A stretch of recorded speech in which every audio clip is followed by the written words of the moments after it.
ఎంతమంది? 100 మంది. 100 మంది బైబిల్ కాలేజ్ స్టూడెంట్స్, వాళ్ళు తర్పిదిలో ఉన్న వాళ్ళందరూ ఆయనతో కూడా. వీరందరూ కూడా అంతకుముందు పరిస్థితులు ఎలా ఉన్నాయంటే, చాలా కరువు కాలం అది. ఆ ఊరు, ఆ ప్రాంతం అదంతా కూడా చాలా కరువులతో నిండిపోయిన పరిస్థితుల్లో ఉన్నటువంటి దినాలవి. అటువంటి దినములో ఒకరోజు మన పై వాక్యాల్లో చూసినప్పుడు దేవుడు ఒక అద్భుత కార్యం వాళ్ళకి చేసి వాళ్ళని పెద్ద ప్రాణాపాయాల్లో నుండి దేవుడు కాపాడినట్టుగా మనం చూస్తాం. ఇప్పుడు రెండవది, ఇంకా వీళ్ళని దేవుడు ఎలా పోషిస్తాడు, పోషించబోతున్నాడు అన్నటువంటి వీళ్ళ ఆలోచనలు, తలంపులన్నీ దేవుడు ఎరిగినట్టుగా ఉంది. అక్కడ చూడండి, మరియు అన్నాడంటే పైన జరిగిన దానికి దీనికి ఏముంది? మరియు అన్నాడంటే ఎప్పుడు గుర్తుపెట్టుకోండి, దాంతో కూడా అని అర్థం. అదే కాలంలో, అదే దినములో ఆ సంభవానికి కనెక్షన్ ఉందని అర్థం. ఆ దినాలతో, ఆ కాలానికి, ఈ సంఘటనకి చాలా దగ్గర సంబంధం ఉందని అర్థం. ఒకడు ఎక్కడి నుంచి వచ్చాడంటే తెలుసా? బయల్షాలిషా నుండి. ఏ ఊరమ్మా?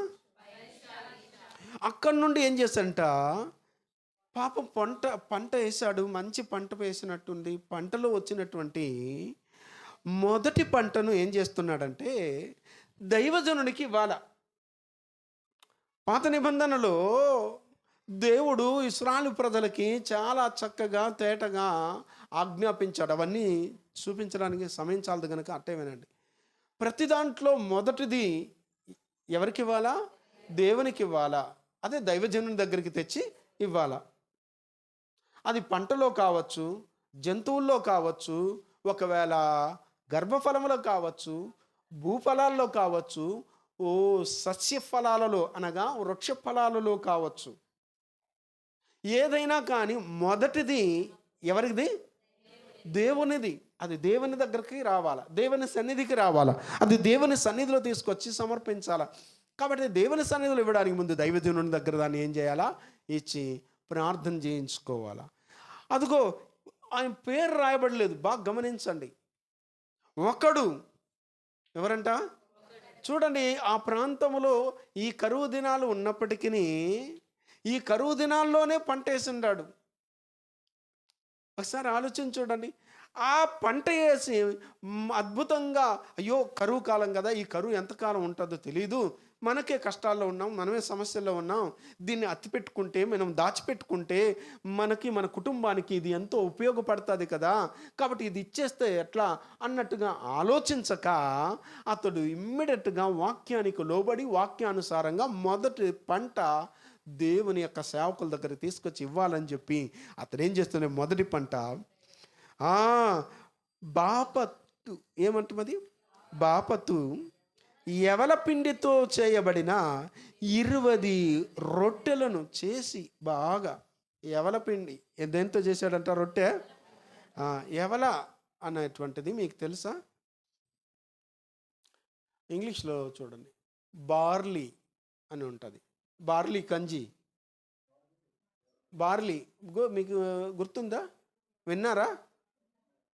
தமிழ்ல படிங்கன்னா அது எப்படி இருக்குது? பார்லியே. அண்ணா ஒன்றும் அங்கேயே எடுக்கலையா? 4:42. அவரு நான் படித்து முன்னே போன பேருக்கு அப்புறமா வர்றாரு என் பின்னாடிக்கு அவர். அப்புறம் அண்ணா 4:42ண்ணா, 2 రాజాకల్. సరే వినండి నాన్న, దేవుని వాక్యములో ఎంతగా మనం ఆలోచిస్తున్నామంటే, ఎంతగా బాపతు యవల పిండితో చేయబడిన ఎంతంటమా 20 రొట్టెలు చేసి, యవల పిండితో చేసినటువంటి రొట్టెలు చేసుకున్నాడు. తర్వాత క్రొత్త గోధుమ వెన్నులను కొన్ని పండ్లను తీసుకొని వచ్చి, చూడండి కలిపేసావు చూడు, క్రొత్త గోధుమ వెన్నులను, అది అక్కడి వరకు ఆపాలన్నమాట. క్రొత్త గోధుమ వెన్నులను కొంత తీసుకున్నాడు. తర్వాత కొన్ని పండ్లను 3 రకాలు అన్నిటిని ఇది పంట వేస్తున్నాడు. పాపం ఏదేది పంట వేస్తున్నాడు ఇప్పుడు చెప్పాలి మీరు? యవల పంట, గోధుమ పంట, 3వది పండ్లు వృక్షాల్లో. చెట్లు కూడా ఉన్నాయి. అది ఏం పండ్లో తెలియదు. మొత్తం మీద పండ్లు కాబట్టి తినే పండ్లే, గన్నేరు పండ్లు కాదు. పండ్లు అంటే ఏ పండు ఆ పండు అనుకోవద్దు. కాబట్టి మంచిగా వాళ్ళకి ఆహారానికి కరువులో ఉన్నారు. వాడి ఆలోచన చూడండి. దైవజనుడు, సేవకుడు కష్టపడకూడదు, శ్రమ పడకూడదు. నా సేవకుడు, సేవకునితో ఉన్నటువంటి వారు, అక్కడ బైబిల్ కాలేజ్ జరుగుతూ ఉంది, పరిచర్య జరుగుతూ ఉందని తలంచి చూడండి ఎంతో కష్టపడి. ఇప్పుడు కూడా ఎవలగానే తీసుకొచ్చి చేయకుండా రొట్టె 20 రొట్టెలు చేసి చాలా అన్నీ తీసుకొచ్చి ఏం చేశాడంట, తీసుకొని వచ్చి దైవజనుడైన అతనికి కానుకగా అయ్యగా తీసుకొచ్చి ఏం చేస్తున్నాడంట, కానుకగా. అతడు భోజనము చేయుటకు, జనులు భోజనము చేయుటకు దాన్ని వడ్డించుమనెను. ఆయన ఏం చేశాడంటే, తెచ్చినాడు కదా, తెచ్చింది అలాగే ఏం చేద్దాం, అందరికీ వడ్డిద్దాం. ఎందుకంటే రొట్టె ఒకవేళ వేడివేడిగా ఉందేమో, ఆరిపోతుందేమో. కాబట్టి అందులోనూ ఆకలితో ఉన్నారు. కాబట్టి కరువు కదా, చాలా దొరికినప్పుడే మనం తినాలా అన్నటువంటి జనులకి ఏం చేయమంటున్నాడు, భోజనము చేయుటకు దాన్ని వడ్డించమనేను. అయితే అతని పనివాడు గుర్తుపెట్టుకోండి, ఇక్కడ ఈయన మనసులో పెట్టుకొని ఈయన తెచ్చిచ్చింది, ఇంతమంది ఉన్నారు, ఇంతమందికి సరిపోయేంత ఆహారాన్ని ఆయన తేలేదు. ఆయన దేవుడిచ్చిన ఆజ్ఞ ప్రకారం, దేవుడు నియమించిన నియమం ప్రకారం దేంట్లో ఎంతెంత తేవాలో ఆయన అంతే ఏం చేశాడు, తీసుకొచ్చి ఇచ్చేశాడు. బాగా వినండి, మనసు పెట్టి వినండి. అది ఇచ్చేసిన తర్వాత ఆయన ఏమంటున్నాడంటే, ఇప్పుడు వాస్తవంగా దీన్ని ఏం చేసేయండి అంటున్నాడు, వడ్డించేయండి. ఆ పనివాడు ఏం చెప్తున్నాడు, 100 మందికి వడ్డించుటకు, 100 మంది వడ్డించుటకు ఇది ఎంతవని చెప్పాడంట. బాగా గమనించాలి. ఎలీషాలో ఉన్న విశ్వాసం ఏంటి, పనివాడిలో ఉన్న విశ్వాసం ఏంటి, నాకు చెప్పాలి మీరు. ఇప్పుడు ఇది సరిపోదా అన్న సంగతి దైవజనుడికి తెలుసా తెలియదా, నాకు చెప్పాలి మీరు.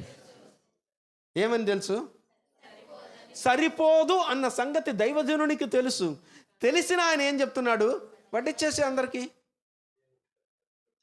అంటే ఇప్పుడు దాన్ని ఏమంటారంటే విశ్వాసము, దేవుని మీద నమ్మకము, దేవుని మీద నిరీక్షణ. కాబట్టి దేవుడు ఒక అద్భుతాన్ని మనకు చేస్తాడు, దేవుడు మనకు ఒక ఆశ్చర్యక్రియను చేస్తాడు, దేవుడు ఒక మహత్కార్యాన్ని మనకు చేస్తాడు. ఎందుకంటే ఇదివరకే మనని అద్భుతంగా కాపాడుతూ పోషిస్తూ వస్తున్నటువంటి దేవుడు గనుక ఇప్పుడు కూడా మనం ఆకలితో ఉండకుండా ఖచ్చితంగా ఇది మన అందరికీ సరిపోద్ది అన్న విశ్వాసంతో ఆయన వడ్డించమని చెప్తే, పనుడు ఏమంటున్నాడంటే 100 మందికి ఇది ఎంత, 100 మందికి 20 రొట్లు పంచమని నీ దగ్గర ఇస్తే, ఒకవేళ నీకు చెప్పానంటే, నేనే ఆ స్థానములో ఎలీషాగా నేనై ఉండి మీరు ఆ స్థానములో ఉండుంటే మీరు ఏమని చెప్పుంటారో నాకు చెప్పాలి. మీరు కూడా ఏం చెప్పుంటారు. ఖచ్చితంగా మనము జడ్జ్ చేసేటువంటిది దేన్ని బట్టి చేస్తామంటే, అప్పుడు ఆ పరిస్థితిని బట్టే మనం ఏం చేస్తామంటే జడ్జిమెంట్ ఇస్తాం. అర్థమవుతుందా? ఆ పరిస్థితిని చూస్తే, పరిస్థితులను వైపు చూస్తే, పరిస్థితులను బట్టి చూసినప్పుడు మనకెప్పుడు కూడా ఇది చాలదు, ఇది సరిపోదు, ఇది ఎంత, ఇది ఏమవుతుంది, ఇదెంత కుదరదు, ఇది కాదు, ఇది జరగదు, ఇది అవ్వదు, ఇదెంత సరిపోతుంది అన్నటువంటి అంత అవిశ్వాసపు మాటలే.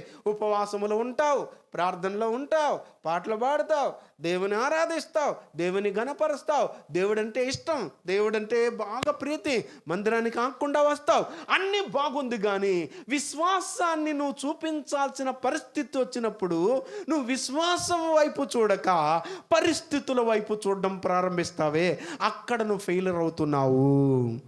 అక్కడ నీ అద్భుతాన్ని పొందుకోవడం ఆగిపోతున్నది. నమ్మిన వాళ్ళు ఆమెను అనొచ్చు, ఎవరు ఆక్షేపణ లేదు, నీ నోరు ఎవరు మూసిపెట్టలేదు, నేను అనుకుంటున్నాను. విశ్వసించేవారు ఆమెన్ హల్లెలూయా చెప్పచ్చు. ఉన్నారా లేదా ఇక్కడే? ఇప్పుడు పక్కనుండే వాళ్ళని ఒక్క మాట చెప్పండి, నేను పరిస్థితుల వైపు చూడనని చెప్పండి, నేను దేవుని వైపే చూస్తానని చెప్పండి. ఒక ముగ్గురిని తట్టి చెప్పండి కొంచెం.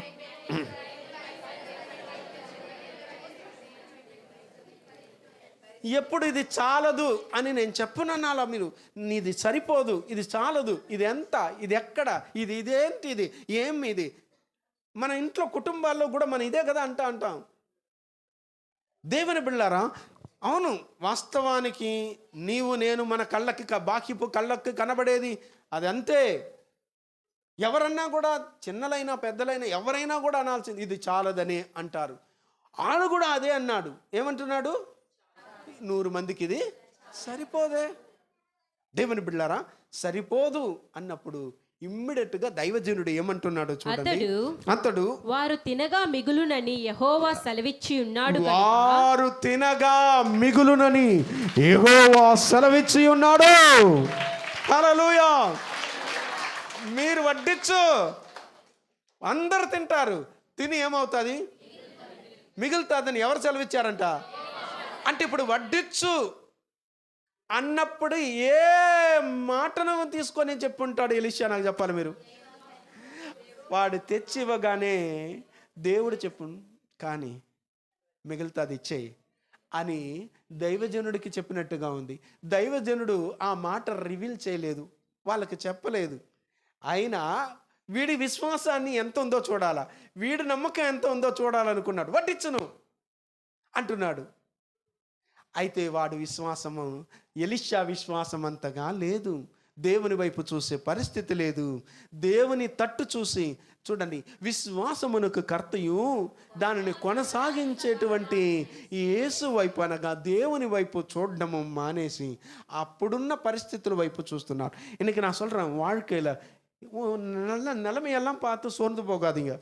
నీ పరిస్థితులన్నీ చూసి నువ్వు సోలిపోవద్దు, సొమ్మసిల్లిపోవద్దు. నా పరిస్థితి ఎట్లుందే, నా కుటుంబ పరిస్థితి ఎట్లుందే, పిల్లల పరిస్థితి ఎట్లుందే, ఈ పరిస్థితులను వైపు చూస్తూ ఉన్నావంటే నీ పరిస్థితి అట్టే ఉంటుంది. నీ స్థితిగానే ఉండిపోతుంది. ఆ స్థితిలోనే ఉండి చివరికి గతి లేకుండా మారిపోతాం. కాబట్టే స్థితిని మార్చగలిగిన దేవుడున్నాడు. నీ పరిస్థితులను మార్చే దేవుడున్నాడు. అందుకనే మనము మన ఇళ్ళలో, మన కుటుంబాలలో మనకు చాలని బ్రతుకులు, చాలని జీవితాలు. ఇదిగో వచ్చేటువంటి జీతం కొద్దిగానే ఉంటుంది, వచ్చే రాబడి కొద్దిగానే ఉంటుంది, వచ్చేటువంటిది కుటుంబంలో ఖర్చులు చూస్తే చాలా ఉంటాయి. చూడండి, బాగా గమనించండి. ఇంట్లో ఒకరే కష్టపడేది, ఇంట్లో ఇంతమంది తినాలి కదా, ఇంతమందికి ఇది ఎడ సరిపోతుంది, ఒక్కరి కష్టం కదా అని మీరు చాలామంది బాధపడుతున్నారు కదా. ఈ ఉదయకాలమున ప్రభు మీతో మాట్లాడుతున్న మాట ఒక్కసారి ఆలోచించి చూడండి. దేవుని బిడ్డలారా, మీరు తినగా మిగులుతుంది. యెహోవా సెలవిస్తున్నాడు, తృప్తిగా తినండి, తిని మిగులుతుంది. మిగిల్చే దేవుడు, మిగిల్చి పెట్టే దేవుడు. నీ జీవితంలో అది ఎక్కడికి రావాలా, అది ఎక్కడ ఉండాలా, అది ఏం చేస్తే అలా మారుతుందంటే అది దేవుని దగ్గరికి రావాలా, దేవుని సన్నిధికి రావాలా, అది దేవుని చేతికి రావాలా. అప్పుడే మన జీవితాల్లో మన యొక్క జీవిత ఆశీర్వాదకరంగా మారుతుంది. నేను చెప్తున్నాను, నీ జీవితంలో కుటుంబాల అద్భుతం చూడాలనుకుంటే నువ్వు విశ్వాసం ప్రదర్శించాలా. విశ్వాసాన్ని నువ్వు ఖచ్చితంగా దేవుని తట్టు చూసి నీ విశ్వాస పరిమాణాన్ని పెంచుకొని చెప్పాలా, నీ స్థితిని దాటి చెప్పాలా, ఆ పరిస్థితులను నువ్వు అధిగమించి చెప్పాలా. అర్థమవుతుందా? కాబట్టి ఏ రోజు కూడా అదే ఏం చేసేది, నా సిచ్యువేషన్ అట్టుంది, ఏమైపోయింది నీ సిచ్యువేషన్, స్విచ్ ఆఫ్ అయిపోయి ఉండదు అంతే. సిచ్యువేషన్ వైపు చూస్తున్నావు అంతే, విశ్వాసం వైపు చూడడం లేదు. కాబట్టి విశ్వాసంతో నడవటం లేదు, నువ్వు విశ్వాసంతో మాట్లాడడం లేదు. చూడండి, విశ్వసించేవాడు మాట్లాడతాడు. విశ్వసించితేను కనుక నేను మాట్లాడుతున్నాను అంటున్నాడు పౌలు గారు. ఈరోజు నీవు నేను మనము ఎలీషాలాగా విశ్వాసంతో చెప్తున్నాడు, మీరు వడ్డించు, ఇది చాలదని ఆయన, మిగులుతాదని ఈయన. నాకు ఎవరు చెప్పారంటే దేవుడు చెప్పాడు ఇది మిగులుతాదని, యెహోవా సెలవిస్తున్నాడు అని ఆయన చెప్తున్నాడు. ఈయనేమో చాలదు అంటున్నాడు. బాగా గమనించండి, మన కుటుంబాల్లో ఈరోజు ప్రతి ఒక్కరి జీవితాలు, అందరూ మిడిల్ క్లాస్ ఫ్యామిలీ కాబట్టి మన ఇళ్ళలో కూడా ఇదే పరిస్థితి ఉంది అనేవాళ్ళు ఒక్కసారి చేతులెత్తి చూపిస్తారా? అయ్యా, నిజంగానే మేము కూడా ఇలాగే అనుకుంటున్నాం, మాకు చాలలేదు, ఇది చాలదు, సరిపోదు. దేవుని బిడ్డ, ఈరోజు దేవుని సేవకుడిగా చెప్తున్నాను, ఇక మీట మీ స్థితి మారుతుంది, ఇక మీట మీ పరిస్థితి మారుతుంది, ఇక మీదనే మీ కుటుంబంలో స్థితిగతులను మారిపోతాయి.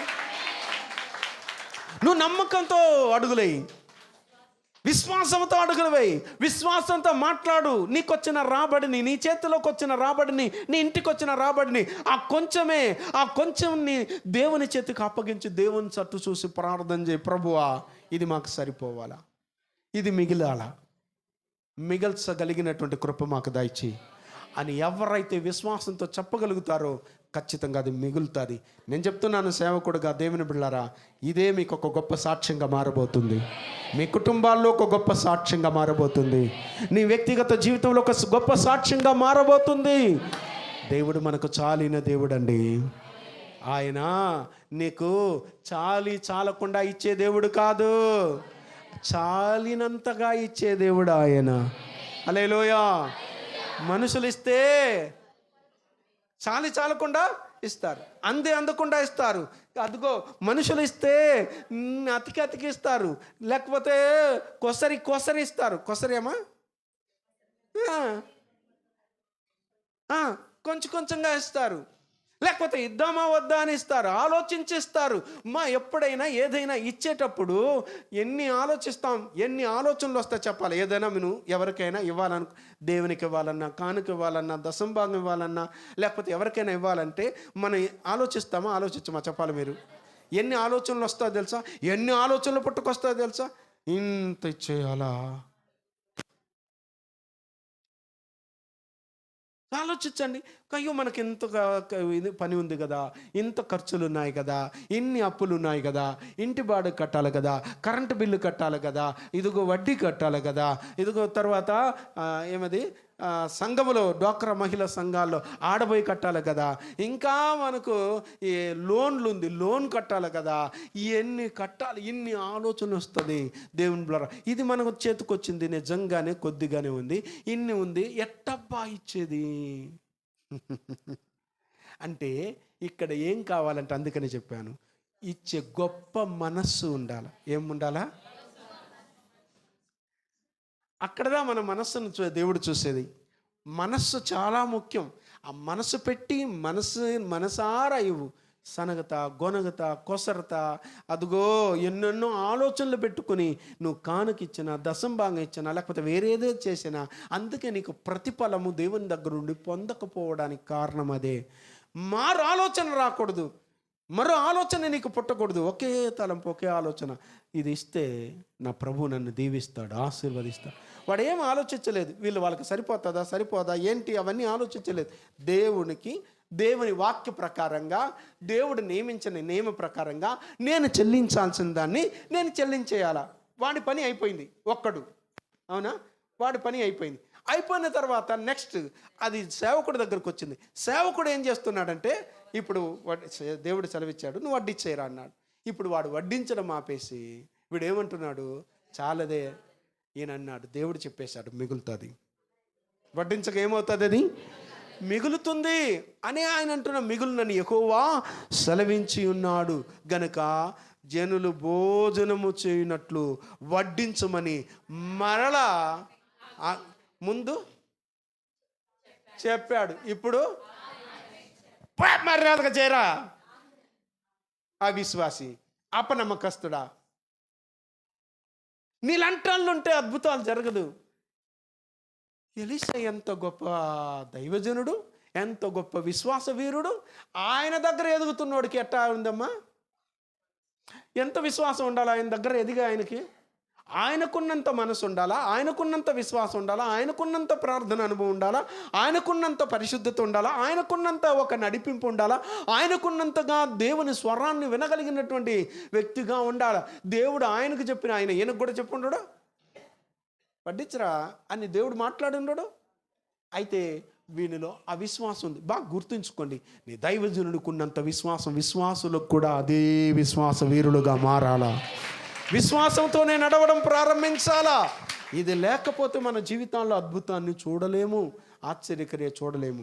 గట్టిగా ఆజ్ఞాపించిన తర్వాత పనివాడు వారికి వడ్డింపగా ఇంకా నోరు మూసుకున్నాడు, మరి ఏం మాట్లాడలే. ఎట్ట అయ్యగారు ఏం చాలకుండా వచ్చేస్తే చాలనోడు ఏం చేస్తాడు, నన్ను వడ్డించేవాడికి ఎప్పుడు కూడా ఇది వడ్డించాలా, మనుషుల దగ్గర కూడా తిట్లు వడ్డించుకోవాలా. ఎప్పుడు చూడండి, కావాల్సింటే చేసేది ఒక వంతు, వడ్డించేటప్పుడు వడ్డించే వాళ్ళు దగ్గర చాలా ఏమవుతుంది చూడండి. ఎంతైనా వజ్జాయి, వాళ్ళ మనసులో ఏమనుకుంటారు, నాకు కొద్దిగా పెట్టాడు, తక్కువ పెట్టాడు, వాళ్ళకి ఎక్కువ ముక్కలు పెట్టాడు, నాకు ఎముకలే పెట్టాడు, నాకు మెడకాయలే వచ్చింది, నాకు ఓన్లీ బ్యాకే వచ్చేసింది, నేనేం చేసేది అని చెప్పి మనం ఏం చేస్తుంటామంటే వడ్డించే వాళ్ళని ఎప్పుడు కూడా సనుగుతూ ఉంటాం, గొనుగుతుంటాం. ఇప్పుడు వీడి పరిస్థితి అదే. అయినా ఇప్పుడు ఏం మాట్లాడలేదు, ఏం నోరు తెరవలేదు, ఏ మాత్రం. ఇప్పుడు వాడికి ఆజ్ఞాపించిన తర్వాత వీడికి కూడా మనకెందుకు వడ్డించమన్నాడు, తిట్లు కాల్చుంటే ఆయన తిట్టించుకొని అనుకున్నాడేమో. ఇప్పుడు ఏం చేస్తున్నాడు, వడ్డింపగా యెహోవా సెలవిచ్చినట్లు వారు తినిన తరువాత మిగిలిపోయెను. కొట్టు చప్పట్లు, దేవునికి మహిమ కలుగును గాక. దేవుడు ఏ మాట సెలవిచ్చినా, ఏ వాగ్దానం చేసినా ఆ వాగ్దానం నెరవేరకుండా ఉండదు, ఖచ్చితంగా నెరవేరే తీరుతుంది. మార్పు ఉండదు, ఇంకా మారదది. ఆయన మార్పు లేని దేవుడు. ఏ మాట అయితే నీకు వాగ్దానం చేసి ఉంటాడు, ఏ వాగ్దానం చేశాడో ఈ సంవత్సరం, ఏ వాగ్దానం ఇచ్చాడు నీ వ్యక్తిగత జీవితంలో, ఈ నెలలో ఏ వాగ్దానం ఇచ్చాడు, లేకపోతే నువ్వు ప్రార్థనలో ఉండేటప్పుడు నీకేం సెలవిచ్చాడో, సెలవిచ్చిన మాట ఆయన మాట తప్పడు, ఖచ్చితంగా నెరవేర్చే తీరుతాడు. అది జరిగే తీరుతుంది. ఈ ఉపవాస దినాలలో ప్రియ దేవుని బిడ్డ, దేవుడు సెలవిచ్చిన మాట ఏది నిరర్థకము కానేరదు, ఖచ్చితంగా జరుగుతుంది. సేవకుడుగా చెప్తున్నాను, ఖచ్చితంగా ఆయన సెలవిచ్చినట్లు అది తినిన తర్వాత ఏమైందంటే మిగిలిపోయింది. దేవుని బిళ్ళరా, మీరు విశ్వాసంతో పక్కనుండే వాళ్ళని చూసి ఒక మాట చెప్పండి, ఇంకా మా ఇంట్లో కూడా అన్నీ మిగిలిపోబోతుందని చెప్పండి. దేవుడు నాకు మిగిలినంత ఆశీర్వాదం ఇవ్వబోతున్నాడని చెప్పండి. విశ్వాసంతో చెప్పాలి మీరు. నేను చెప్పానని చెప్పకండి, నమ్మకంతో చెప్పండి. ఎందుకంటే నా ప్రభు మందిరములో ఉన్నాడు, నా ప్రభు ఇక్కడ సంచరిస్తున్నాడు, నా దేవుడు మీ యొక్క మాటలు వింటున్నాడు. విశ్వాసంతోనే పలకడం ప్రారంభించండి, విశ్వాసంతో మాట్లాడండి. అవిశ్వాసపు మాటలు మీ నోటికి రానియకండి, అపనమ్మక మాటలు మీ నోటికి రానియకండి. ఎప్పుడు చూసినా కొందరు ఇంట్లో ఉంటారు చూడండి, వాళ్ళు ఇదేం సరిపోద్ది, ఇదేమవుతా, అయ్యయ్యో. ఎప్పుడు చూడండి, వాళ్ళని చూడు, ఎవరిని చూడు, వీళ్ళను చూడు, వీళ్ళను చూడు, వీళ్ళను చూడు, వీళ్ళందరిని చూస్తూ ఉండు, కానీ ఈయన్ని మాత్రం చూడొద్దు. వాళ్ళకి సరిపోతా ఉంది, వాళ్ళు బాగుండారు, మనకు చాలటం లేదు. వాళ్ళలాగా మనం మారాలనుకుంటున్నాం, వీళ్ళలాగా మారాలనుకుంటున్నాం. వద్దు, మనుషుల వైపు చూడొద్దు, కేవలం దేవుని వైపు చూడు. ప్రభువా, నా జీవితంలో నిజంగానే నేను ప్రయాసపడుతున్నా, కష్టపడుతున్నా, నా రాబడి ఇంతే వస్తూ ఉంది, అయితే ఇది ఇప్పుడు ఇంతవరకు చాలకుండా ఉన్నింది, ఇక మీదట సరిపోయి మిగలాల నా ఇంట్లో. హల్లెలూయా. మిగులుదలగా ఉండాలా, అది మిగిలేటట్టు చెయ్యి ప్రభు అని చెప్పి నువ్వు నమ్మకంతో ప్రార్థన చేసి చూడు. ఎప్పుడైనా అడిగావా ఇలాగా, ఎప్పుడైనా ప్రార్థన చేసావా ఇలాగా, దేవుని చేతులు పెట్టి దేవుని చేతికి అప్పగించి నువ్వు ప్రార్థన చేసి చూడు, ఖచ్చితంగా నా దేవుడు దాన్ని మిగిలేటట్టే చేస్తాడు.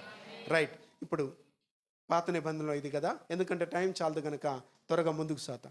కొత్త నిబంధనలో దీనికి ధీటైనటువంటి సాటి అయినటువంటిది అద్భుత కార్యాన్ని ఒకటి మనము బైబిల్ గ్రంథంలో నుండి మనం చూద్దాం. దయచేసి అందరికీ తెలిసిన సంగతే, ఒక సండే క్లాస్ పిల్లల వరకు మొదలుకొని ముసలోళ్ళు అయిపోయినంత వాళ్ళ వరకు అందరికీ బాగా తెలిసిన సంఘటన ఇది.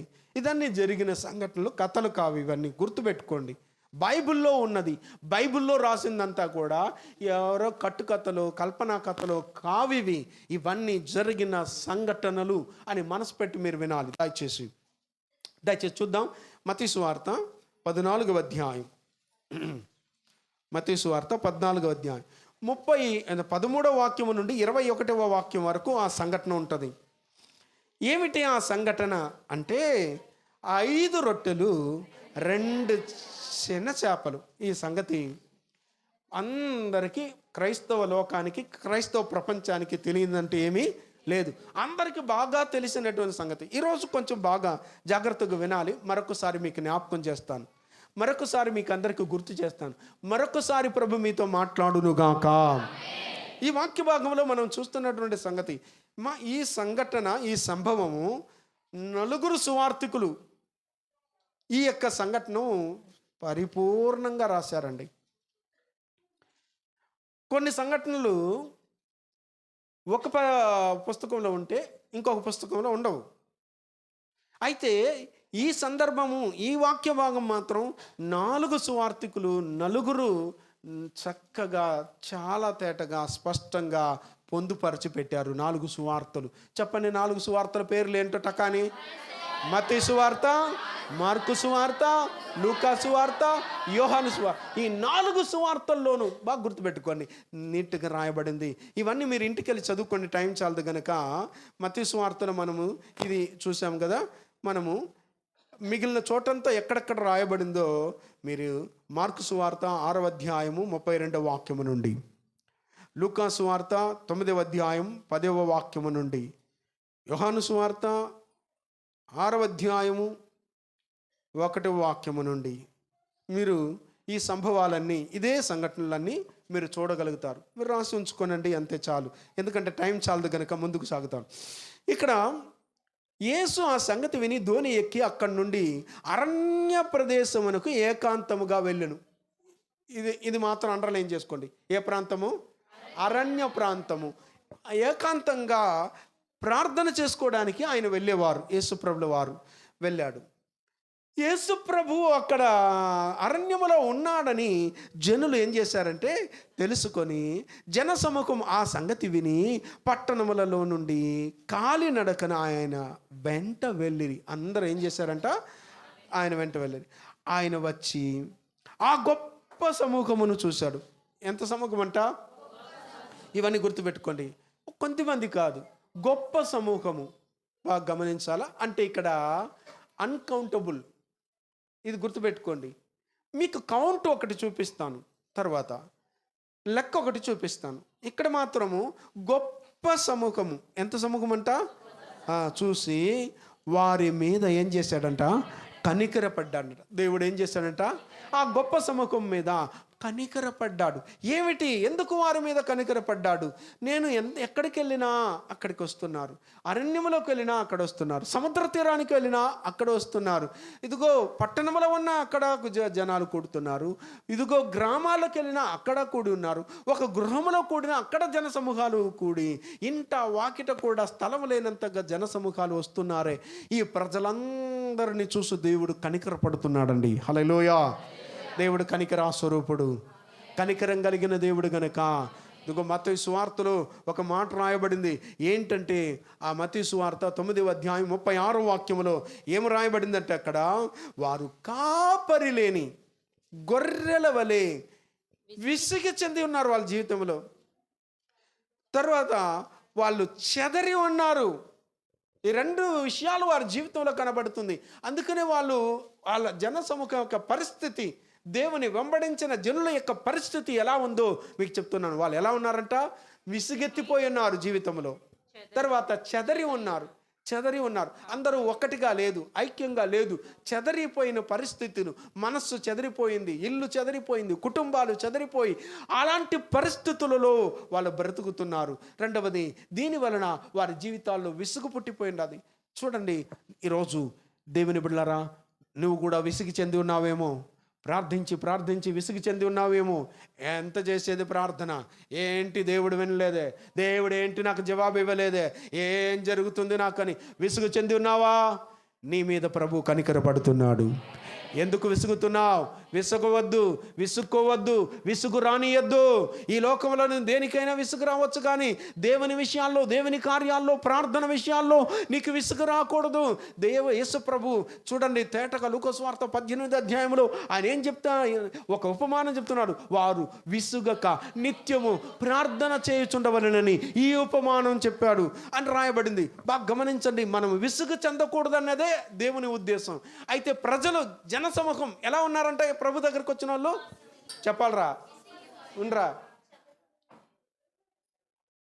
ఎప్పుడు నీ చేతిని గోరును చూసుకోలేదరా? వినండి, ఎందుకంటే ఉపవాసంలో ఉండవు, దేవుని వాక్యాన్ని విన్నావంటే బలపడతావు. హల్లెలూయా. మనసు పెట్టి నా వైపే చూడండి. మీరు ఎక్కడికి నేను బాగలేకపోయినా నా వైపే చూడాలి మీరు. హల్లెలూయా. నేను అసహ్యంగా ఉన్నా కూడా నా వైపే చూడాలా. నేను క్రూరుడై, ఉగ్రుడై, 2 కొమ్ములు పెట్టుకుని 4 ఎల్లబెట్టినా కూడా నా వైపే చూడాలి మీరు. హల్లెలూయా. వాక్యం చదవమన్నప్పుడు బైబిల్ చూడాలా, మిగిలినప్పుడు సేవకుల వైపే చూడాలా. అప్పుడుదా మీరు వినగలుగుతారు. మీ ఆలోచన ఎట్టు పోనీయకండి. నేను వాక్యం అయిపోయేటప్పుడు మిమ్మల్ని అడగబోతున్నాను, నేనేం చెప్పాను అనేది అడగబోతున్నాను. ఎందుకంటే ఇంతకాలం నేను చెప్పేసి వదిలేస్తా ఉన్నా. వినేసినారు, నా బిడ్డలు బాగా ఎదిగేస్తూ ఉండారని భ్రమపడిపోయినా. నేను మా నయం అమ్మోళ్ళ ఇంటికాడ ఒక అరగంట వాక్యం చెప్పి తిరిగి అడిగితే బెబ్బే అన్నారు మొత్తం. అయ్యమ్మ, అరగంటకి ఏంటంటే నేను 1.5 గంట సేపు వాక్యం చెప్తే వీళ్ళు ఇంకెంత వింటూ ఉండారని నాకు అర్థమైంది. కాబట్టి మిమ్మల్ని అడగాలనుకుంటున్న ప్రశ్నలు. హల్లెలూయా. కాబట్టి ఎవరిని అడుగుతానో నాకే తెలియదు. నేను అడిగిన వాళ్ళు ఖచ్చితంగా చెప్పాల్సిందే. చెప్పని వాళ్ళని ఏడబెట్టుకుంటా. ఏడా? చర్చిలోనే. నీకు అర్థమైపించి బాగా చెప్పి నీ బుర్రకెక్కించిన తర్వాత, అది అని చెప్పి అవుతుందో తెలీదు, నీ బుర్రకెక్కించిన తర్వాత నేనేం చేస్తా, మళ్ళీ ఇంటికి పంపిస్తా. ఓకేనా? అది ఇష్టమా, ఇది ఇష్టమా? ఒకేసారి వినేసి బుర్రకెక్కించుకుంటారా, లేకపోతే ట్యూషన్ చేసుకుంటారా? నేను తినకుండా కూడా ఉంటాను. ఖచ్చితంగా మీకు చెప్పి మీకు నేర్పించేసే వెళ్తా. Hallelujah. Praise the lord. Hallelujah. ఇక్కడ ఈ సంభవంలో మనం చూస్తున్నాం. అప్పుడు ఈ 4 సువార్తికులు ఈ సంఘటన రాశారంటే ఈ సంభవం ఎంత ప్రాముఖ్యమో బైబిల్లో మీకు అర్థం అవ్వాలా. ఇది ఎంత విశేషమైనదో మీకు అర్థం అవ్వాలా. ఇది ఎంత దేవుని యొక్క క్రియల్లో చాలా చాలా గొప్ప అద్భుత కార్యమో మీరు బాగా తెలుసుకోవాలా. అందుకనే అక్కడ ఆయనను వెతుక్కొని వచ్చిన ప్రజల స్థితి ఇప్పుడు ఎలా ఉంది చెప్పాలి. ఆయన ఎలా ఉన్నారు? ఒకటి, విసిగిపోయి ఉన్నారు, చెదరిపోయి ఉన్నారు. ఇది వాళ్ళ పరిస్థితి. అందుకనే యేసుప్రభు ఏం చేయాల్సి వచ్చింది చెప్పాలా? వారి మీద. ఇప్పుడు కూడా అర్థం కాలేదు మీకు, జనాలు ఎలా ఉండారు? రెండవది, అందుకని యేసుప్రభు ఏం చేయాల్సి వచ్చింది? వాళ్ళు విసుక్కున్నా, విసిగి ఉన్నా, చెదరి ఉన్నా ఎవరి దగ్గరకు వస్తున్నారు? యేసు ప్రభుని వెతుక్కొని వస్తున్నారు. ఈ యొక్క మధ్యాహ్న కాల సమయంలో దేవుని సేవకుడుగా చెప్తున్నాను, మీ ఇంటిలో, మీ కుటుంబాల్లో జరుగుతున్న కార్యాలు, సంఘటనలు, సంభవాలను బట్టి విసుగు చెంద పిల్లలను చూస్తే విసుగు పుడతా ఉంది. ఒకప్పుడు భర్త అంటే భలే ప్రేమగా ఉంది, ఇప్పుడు భర్తను చూస్తే కూడా భలే విసుగు పుట్టేస్తూ ఉంది. వద్దురాయుడు చస్తే బాగుండు అనిపిస్తుంది. కొన్నిసార్లు భార్యను చూసి ఎంతో నా ప్రియురాలా, నా సుందరవతి అన్న, ఇప్పుడు భార్యను చూసి కూడా ఏమైపోతా ఉంది? విసుగు వచ్చేస్తా ఉంది. పిల్లలను చూస్తే విసుగు వచ్చేస్తూ ఉంది. కుటుంబంలో చూస్తే పరిస్థితులు విసుగు. పనికి పోతామంటే పనిలో ఏం పని అబ్బా అని పని మీద కూడా ఏమొచ్చేస్తా ఉంది? పోతే వదిలేస్తే పోతుంది. అందుకే లీవ్ ఎత్తుకునేద్దాం, పడుకునేద్దాం అనిపిస్తూ ఉంది. విసుగు చెంది ఉన్నారా నీ జీవితంలో? తినేదానికి కూడా కొంతమందికి విసుక్కుంటారు. లే తినమంటే పోమా, తినమంటే కూడా విసుగా. నాయన పలిని కూడా పో ముంజు మేలే. తినేదానికి విసుగు. ఒకవేళ వాళ్ళకి నచ్చింది తింటే బాగా చేస్తారు. ఒకవేళ నచ్చింది రోజు రెగ్యులర్గా చేసిందే చేసే, ఎప్పుడు పప్పేనా? ఏమంట? పప్పేనా? ఏం పప్పు అంటే ఏమే? ఎప్పుడు పచ్చడేనా? మనుషులకు విసుగు, తిండి మీద విసుగు. కొన్నిసార్లు కొందరికి జీవితం మీదే ఏమైపోతున్నారు? எப்போ வயசு பசங்க கூட பாட்டி அம்மா மாதிரி பேசினிப்பாங்க. ஏன் வாழ்க்கையே வெறுத்துட்டு இருக்கேன், நான் செத்தா நல்லா இருக்கேன், என்னாடி இது? வீட்டில் இருக்கிறவங்க என்ன பண்ண, என்னாடி இதுன்னு ஒரே குத்துணும். அப்படியே ఏమైపోయింది అప్పుడే నీకు? ఎందుకు ఈ విసుగు? ఎందుకమ్మా నీకు విసుగు? నేను చస్తే బాగును, నేను చస్తే బాగును, నేను చస్తే బాగును. ఏమిది, ఎందుకు చచ్చిపోతావు అంటే విసుగు, జీవితం మీద విసుగు, విసిగి వేసారు పుట్టిపోయి ఉన్నారు. అదుగో నీ జీవితంలో ఎంత విసుగు పుట్టిపోయినావు. చాలామందికి చదువుకోవాలి, చదువు మీద ఒక విసుగు. ఏమి చదువురా చదువురా, మమ్మీ రాయిరా రాయిరా, బైబిల్ చదవమంటే, చర్చికి రమ్మంటే, యూత్ మీటింగ్కి రమ్మంటే సెల్. ఒక్కటి మాత్రం విసుగు పుట్టలేదు మనుషులకి. దేని మీద అంటే ఆ సెల్ ఫోన్ మీద మాత్రం విసుగు పుట్టలేదు. వాళ్ళ బ్రతుకుల మిగిలిన దాని మీద అంతా విసుగే, టోటల్ కంప్లీట్గా విసుగే. ఏమి ఇల్లు, ఏం కొంపో, ఏం పనో, అన్నిటికీ ఇదే మాటే. బాగా గమనించండి, నీ జీవితంలో విసుగు పుట్టిపోయి వేసారి పుట్టిపోయి ఉన్నావా? దేవుడు అంటున్నాడు, నీ మీద ప్రభు కనికరపడుతున్నాడు. నీ కనికరం కలిగిన దేవుని దగ్గరకు వచ్చున్నావు. నీ జీవితంలో ఖచ్చితంగా దేవాతి దేవుని కనికరానికి నువ్వు పాత్రురాలు కావాలా? అందువలనే మనసు చెదిరిపోయింది, చెదరి ఉన్నారు. కాపరి లేని గొర్రెల వలె ఏమైపోయినారంట? వీళ్ళకి కాపరి లేదు, ఒక మంచి కాపరి లేదు, వీళ్ళు నడిపించే వాళ్ళు లేరు. ఇలా విసుగు పుట్టిపోయిన వాళ్ళందరినీ ఉజ్జీవపరిచి, బలపరిచి, స్థిరపరిచి, వాళ్ళని విశ్వాసంలో పురిగొల్పి నిలబెట్టే వాళ్ళు లేరు. చెదరిపోయిన వాళ్ళందరినీ మళ్ళా ఒకటి చేసి, పోగు చేసి, ఆ కుటుంబాన్ని కట్టి నిలబెట్టి, భార్య ఇట్లా, భర్త ఇట్లా, పిల్లలు ఇట్లా, అందరినీ ఒకటిగా చెదిరిపోకుండా ఒక్కటిగా చేయగలిగిన వాళ్ళు, అలాంటి కాపరి లేరు. ఇప్పుడు వీళ్ళకి ఎవరు అవసరం అంటే ఒక కాపరి అవసరం. ఆ కాపర్ అనేవాడు ఉంటే విసుగు చెందిన వాళ్ళందరినీ విసుగు చెందకుండా చూస్తాడు, విసుగు పుట్టకుండా చూస్తాడు. అదిగో ఆ కాపర్ అనేవాడు ఉంటే చెదరిపోయిన వాళ్ళందరినీ ఏం చేస్తాడు? ఒకటిగా చేస్తాడు, కుటుంబాన్ని చెల్లాపల్లా చేసేడు. కనుకనే వీళ్ళ పరిస్థితి ఇలా ఉంది, వీళ్ళకి కాపరి లేదు. వీళ్ళ మీద మనం కనికరపడాలి. హల్లెలూయా. அவர்கள் மேலே மனதுருகினாராம். பைபிளில் பாட்டிருக்குது. ஹல்லேலூயா. தமிழ் பைபிள். ஆண்டவர் மேலே என்ன பண்ணாராம்? மனதுருகிறார். அவர் மனதுருகும் தெய்வம். ஹல்லேலூயா. மனதுருகும் தெய்வமே ஏசையா, உம்மை மனதார துதிப்பேன், ஸ்தோத்தரிப்பேன்.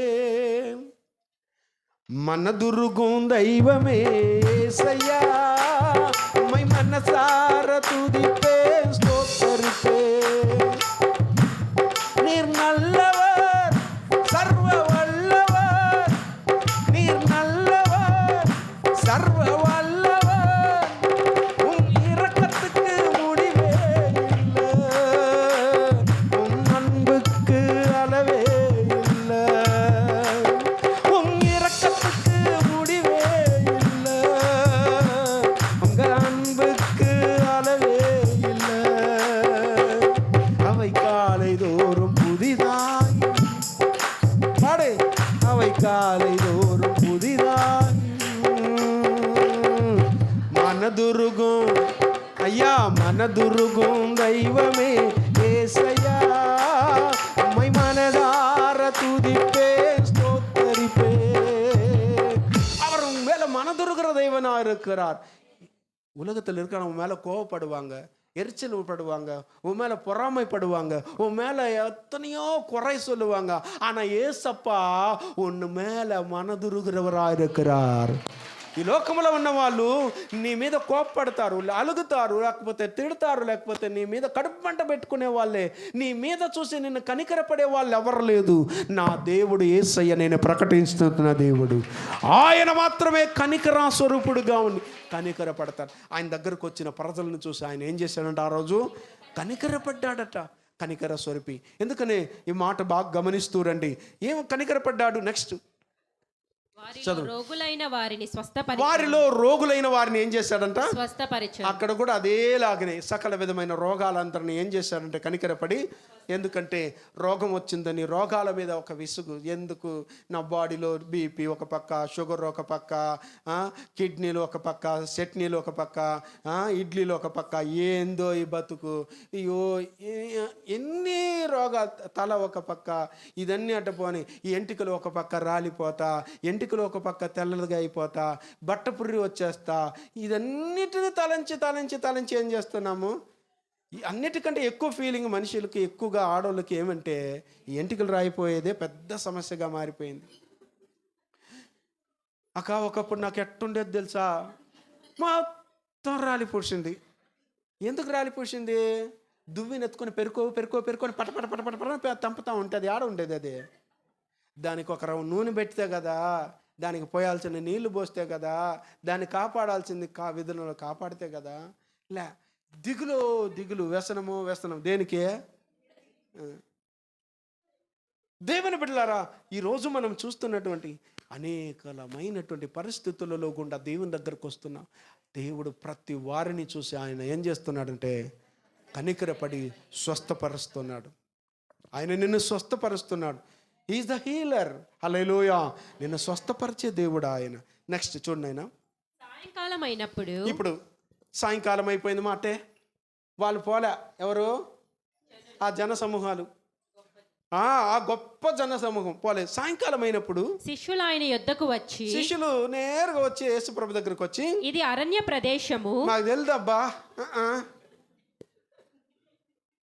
నేనైతే ఎట్టానుంటా. ఉచిత సలహా ఇస్తున్నాడు యేసుప్రభుకి వచ్చి. ఎవరు? శిష్యులు. ఏమని? ఇది అరణ్య ప్రదేశం.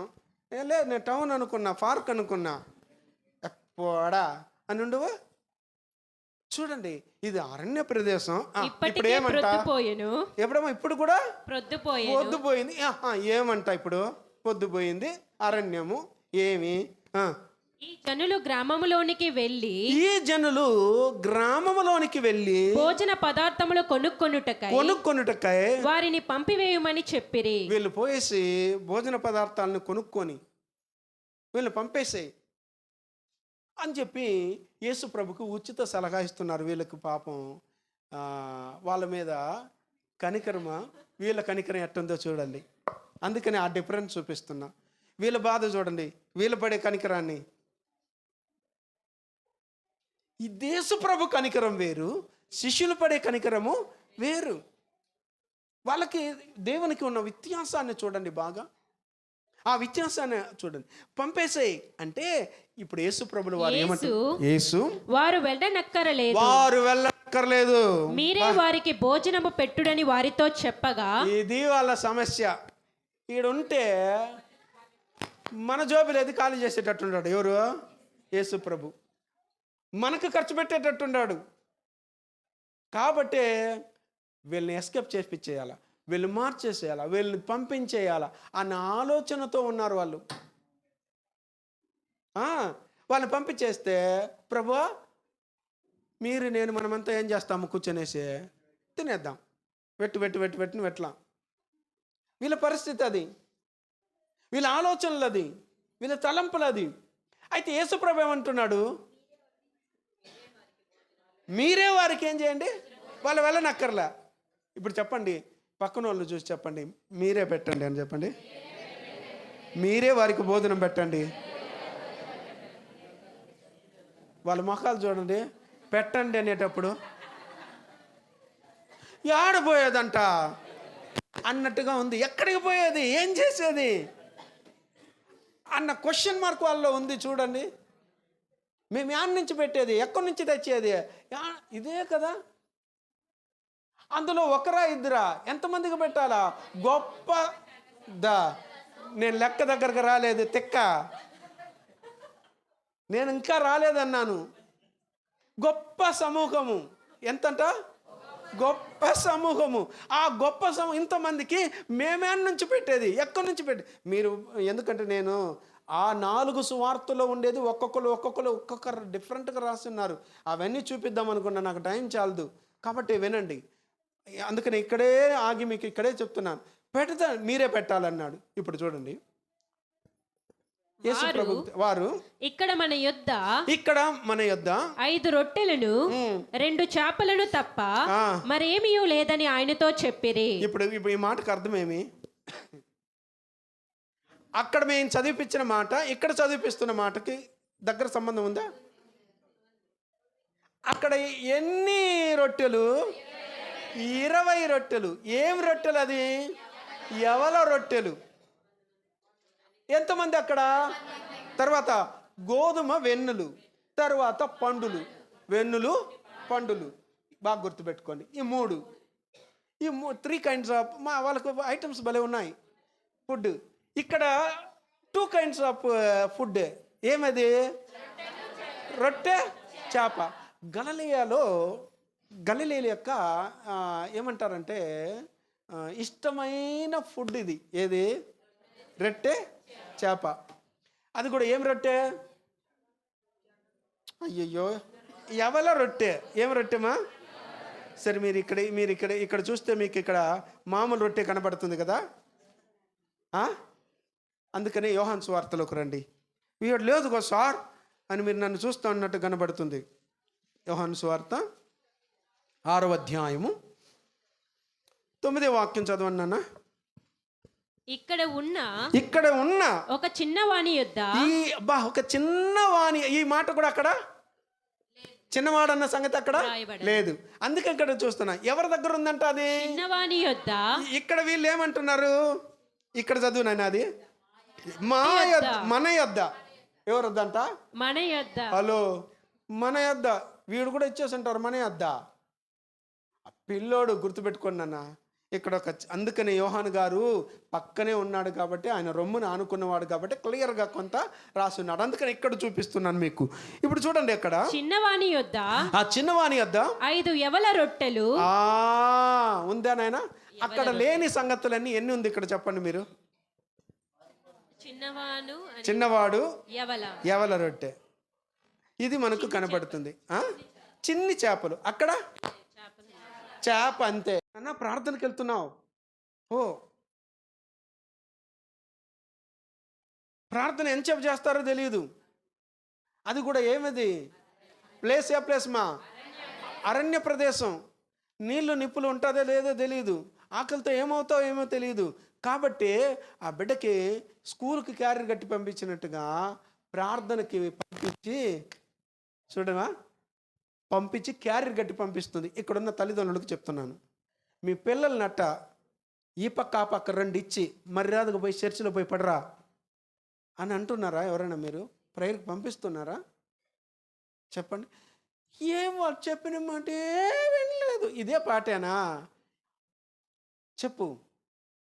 నీ పిల్లల్ని ఒక తల్లిగా, ఒక తండ్రిగా, ఆ తల్లి చూడు ఎంతగా చెప్పి క్యారియర్ కట్టి ఇచ్చి పంపిస్తుంది. ఇంకా దాంతోపాటు బాగా గమనించాల. ఇప్పుడు ఆ పిల్లోడు దాన్ని ఇస్తేనే కదా వీళ్ళు ఇక్కడ ఉందని చెప్పగలిగారు. వెతికినారే ఎవరి దగ్గర ఏమైనా ఉందా అంటే వెతికితే ఎవడు అనేదానికి సరిపోయింది. ఎవరు? అందరూ. వీడు అంకుల్ అంకుల్ అంటూ ఉన్నాడు. ఎవరు? ఈ చిన్నవాడు. అంటే నేను ఇట్టే అంటున్నాను, వాడికి ఇచ్చే గుణం ఉంది, ఇచ్చే మనసు ఉంది. చూడండి, వాస్తవంగా పిల్లలకి 100% వరకు ఇచ్చే మనసు ఉండదు. ఆ చిన్న పిల్లలకి ఇది ఏడా జోస్న ఏడా పోయింది. ఆ బిడ్డ దగ్గర ఏదైనా ఇచ్చేసి ఈ నాయన అని అడిగి చూడో, నాకు లేదా అంటది. పిల్లల స్వభావం అంతే. ఇంకా వాళ్ళని తప్పు పట్టడానికే వీలు లేదు. అంతే వాళ్ళ స్వభావం అంతే. అలాంటి స్వభావం ఉన్నటువంటి ఆ పరిస్థితిలో ఈ పిల్లోడికి వాళ్ళ మమ్మీ ఏం నేర్పించుంటుంది తెలుసా? నేను అనుకుంటున్నా, రే ప్రేయర్కి వెళ్తున్నావు, ఒకవేళ నీ పక్కన ఎవరైనా వచ్చి కూర్చుంటారనుకో, ఎవరన్నా అడిగితే కొంచెం పెట్టరా ఆ చెప్పుంటేనే కదా వాడికి ఆ మనసు వస్తుంది. రెండవది, ఆ తల్లికి ఆ తండ్రికి కూడా ఇచ్చే గుణం ఉంటేనే కదా బిడ్డకు వస్తుంది. అవునా కదా? తల్లి ఎట్టిదో బిడ్డ అట్టిదే అని కదా బైబిల్ చెప్తుంది. అవునా? చెప్పండి నాన్న. ఎవరైనా కానీ ఇప్పుడు సండే క్లాసుకు పంపించారు పిల్లలకి, సండే క్లాసులో కానుక పడతారు. నాయన కానుక వెయ్యని ఎంతమంది తల్లిదండ్రులు ఇచ్చి పంపించుంటారు నాకు చెప్పాలి ఇప్పుడు మీరు.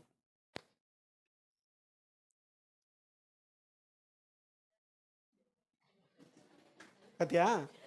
எல்லாம் கம்மன் இருக்கீங்க பார்த்தியா?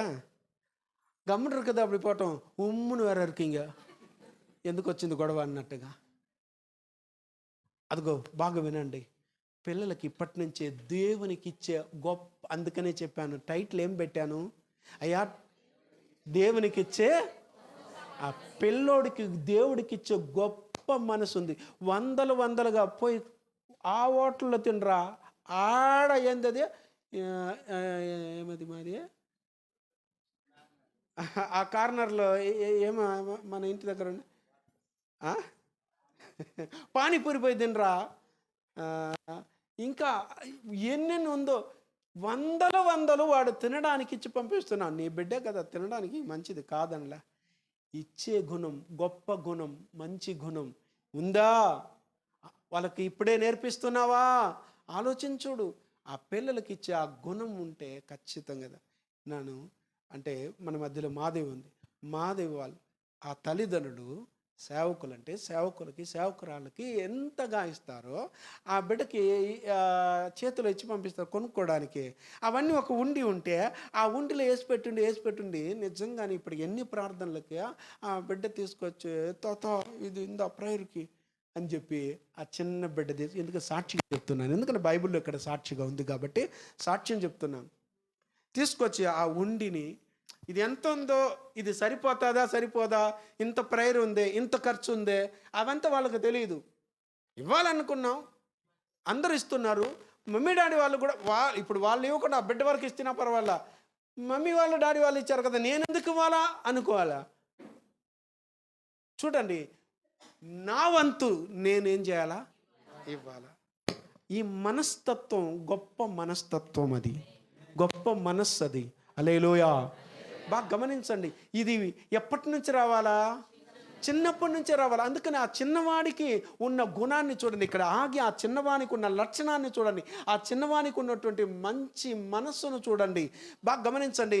నా దగ్గర ఉందంటే ఇప్పుడు ఏసైకి వాళ్ళరా ఇది అంటే, ఏసై దగ్గరికి చేర్చాలరా అంటే వాడు ఈ హ్యాపీగా శిష్యుల దగ్గరికి ఇచ్చేసి గమ్మనుకున్నాడు.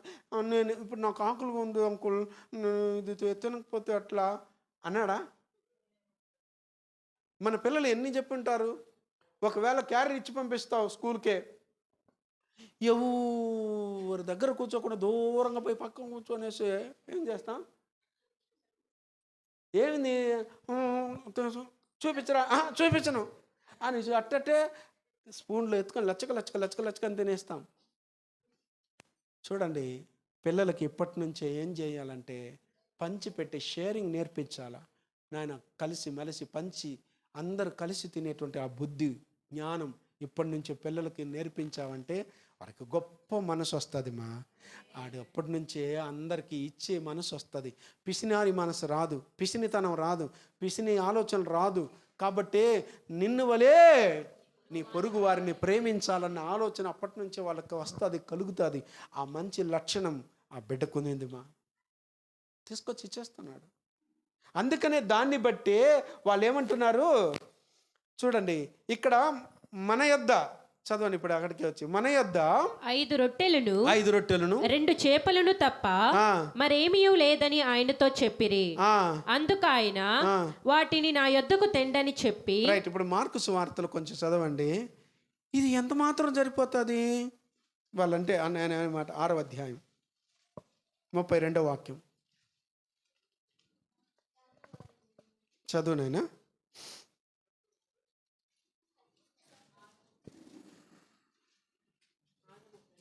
32 కాగా అక్కడి నుంచి చదువుతారా? వారు దోణి ఎక్కి అరణ్య ప్రదేశమునకు ఏకాంతముగా వెళ్ళిరి. సరే, మీరు డైరెక్ట్గా ఇచ్చదివేనా 37. అందుకు ఆయన మీరు వారికి భోజనం పెట్టుడనగా వారు మేము వెళ్ళి 200 దేనారముల రొట్టెలు కొని వారికి పెట్టుదుమా అని ఆయనను అడిగిరి. ఏం అడుగుతున్నారు చూసారమ్మా? ఇప్పుడు వాళ్ళ బాధ మీకు అర్థమైందా? శిష్యుల బాధ. వీళ్ళు పంపేశాయి అన్నది ఎలీషా కాలంలో జరిగిందైనా ఏం చేసి ఉండాలా? వీళ్ళు జ్ఞాపకం తెచ్చుకొని ఉండాలా. ఇంకా అంతకన్నా ముందు జరిగిన సంఘటనలు ఏదైనా ఒకటి గుర్తు చేసుకొని ఉండాలా. ఏంటో అది?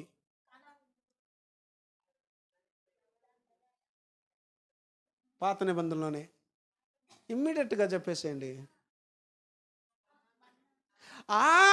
గట్టిగా చెప్పమ్మా, మన్నాను చెప్పమ్మా. నువ్వు కరెక్ట్గా చెప్తుంది. అవునా కాదా అని భయపడుతుంది. అట్ట భయపడితే నువ్వు అట్టే మట్టి బుర్రలో కూర్చోండాలా. తప్పు అయితే నేను ఎవరు కొట్టబోతారో చెప్పు. బాగమేనండి. మన పితరులను దేవుడు అదే సిటీలో ఉన్నారా? అరణ్యములో. సిటీ అరణ్యమా? అదే అరణ్యములో ఎంతమందికి అరణ్యములో. సరే, ఒక లెక్క ప్రకారం 6 lakhs అనుకోండి నాన్న. కాల్ బలము ఎంతమంది? 6 లక్షల మందిని అద్భుతంగా పోషించిన దేవుడు కదా. మన్నాను కురిపించినావు, బండ నుండి నెత్తినేసినావు. ఎందుకంటే మీరు ఇంకా సరిగా ఇది లేదు, ఏడా లేదు, నాతో కలిసి ప్రయాణం చేయటం లేదు. మీరు వదిలేస్తే బాగుంటుంది అనుకుంటున్నారు. మీరు ఇవన్నీ మీరు బ్యాక్కి వెళ్ళాలా, వీళ్ళకు విశ్వాసం కలగాల, వీళ్ళకి నిరీక్షణ కలగాల. పితరుల కాలములో వాళ్ళకి ఏం జరిగిందో, ఏం చేశాడో దేవుడు, ఏం చేయడానికి ఆయన సమర్థుడో. ఎందుకంటే మీరే పెట్టుడు అంటున్నాడంటే ప్రభు ఇవన్నీ తలంచిన దేవుడు గనుకనే పెట్టండి. బాగా గమనించాలా, ఇది ఆలోచించాలా. అందుకనే పాడండి. మన్నాను కురిపించినావు, బండ నుండి నీళ్ళిచ్చినావు. పాడు, చప్పట్లు కొడుతూ.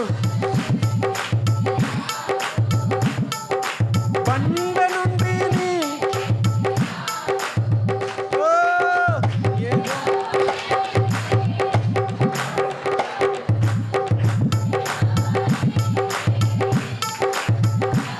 పాడాలా.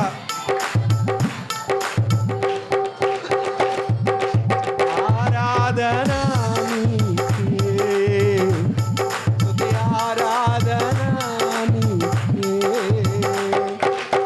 ఆరాధన నీకే. పాడుదాం గట్టిగా.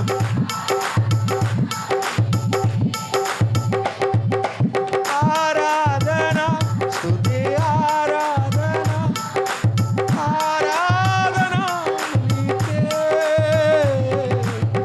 ఆరాధన నీకే, స్తుతి ఆరాధన నీకే. పితరులు యుగములో దేవాతి దేవుడు ఎంతగా అదుగో వాళ్ళు ఏమాత్రం క్యారీలు ఎత్తుకొని వచ్చుకున్నారా, పొయ్యి ఎత్తుకొని వచ్చుకున్నారా, గ్యాసులు ఎత్తుకొని వచ్చినారా, లేకపోతే బియ్యాల మూటలు ఎత్తుకొని చేతిలో పెట్టుకుంటా ఒక్కొక్కళ్ళు మోసుకుంటా వచ్చారా, అండా గుండాలు ఎత్తుకొని వచ్చుకున్నారా? వాళ్ళ పరిస్థితి ఏంటి? ఏమిలా వచ్చేయండి బయటకంటే తీసుకొచ్చి అరణ్యములు ఉచితముగా అదుగో ఈ ప్రపంచములో ఎవరికి దొరకని ఒక అద్భుతమైనటువంటి, ఎవరు ఇవ్వలేనంత అద్భుతమైన ఆహారమును దేవుడు వారికి ఇచ్చాడు. అదుగో మనుషులు తినాల్సిన భోజనాలు కావి, దేవదూతలు తినే ఆహారాన్ని తీసుకొచ్చి తినండ్రా మీరని చెప్పి నా ప్రభు పెట్టాడే. వీళ్ళకి నమ్మకం లేదా? నిరీక్షణ లేదా? ఎక్కడ చాలుతుంది? 200 దేనారాలు 300 దేనారాలు లెక్కలు కడుతున్నారు. యాడికి పోయేది? ఇది అరణ్యము, పంపించేయి.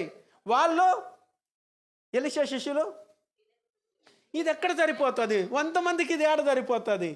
ఇప్పుడు ఇది గొప్ప జన సమూహం, ఇది ఆడ సరిపోతుంది, ఎక్కడి నుంచి పెట్టేది? ఇదే వాళ్ళ యొక్క ప్రశ్న.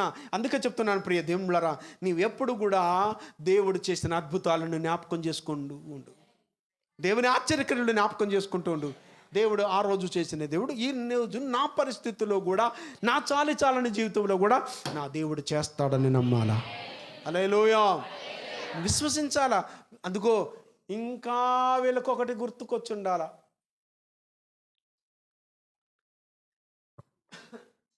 ఇది కానీ మీరు చెప్పారంటే, నా దగ్గర ఒక 100 రూపాయలు ఉంది, వాళ్ళకి ఇస్తాను. ఏలియాను కాకి ద్వారా పోషించాడు. Very good. ఇప్పుడు నా మైండ్లో ఉండేది చెప్పాలి మీరు. ఓకే, నా మైండ్లో ఉండేది మాకట్ట తెలుస్తుంది అంటారా? సరే, పాత శిష్యులకు గుర్తుకొచ్చి ఉండాలి అది.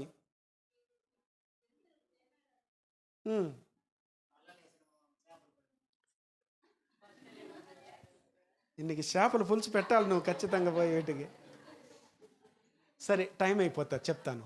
మీరు 100 రూపాయలు నాకు మిగిల్చినందుకు స్తోత్రం. హల్లెలూయా. రైట్, మీరు చెప్తారనుకున్నా, ఈజీనే ఇదా అంటారు, ఏమి లేదు. సరే, అదే కొండ మీద ప్రసంగము, ఇదిగో మత్తయి సువార్త 5వ అధ్యాయం నుండి 7వ అధ్యాయం వరకు 3 అధ్యాయాల్లో ఇదిగో ఆయన ఎంతో తేటగా 6వ అధ్యాయములో ప్రార్థన నేర్పించు ప్రభువా అని ఈ శిష్యులే, ఈ మక్క మందారం వాళ్ళే అడిగితే, అందులో ఒక ప్రేయర్ రిక్వెస్ట్ ఏంటంటే, మా అనుదినాహారము నేడు మాకు దయచేయమని నేర్పించాడు కదా. నేర్పించాడా, నేర్పించలేదా? Catch my point, each one. అర్థమవుతుందా నాయనా? రైట్. అందులోనే ఇంకొక పాయింట్ ఏంటంటే, ఒరే మీరు దేని గురించి చింతించొద్దండి. ఏది మీరు ఇది ఎక్కడ చూస్తారంటే మత్తయి సువార్త 6:11 అది.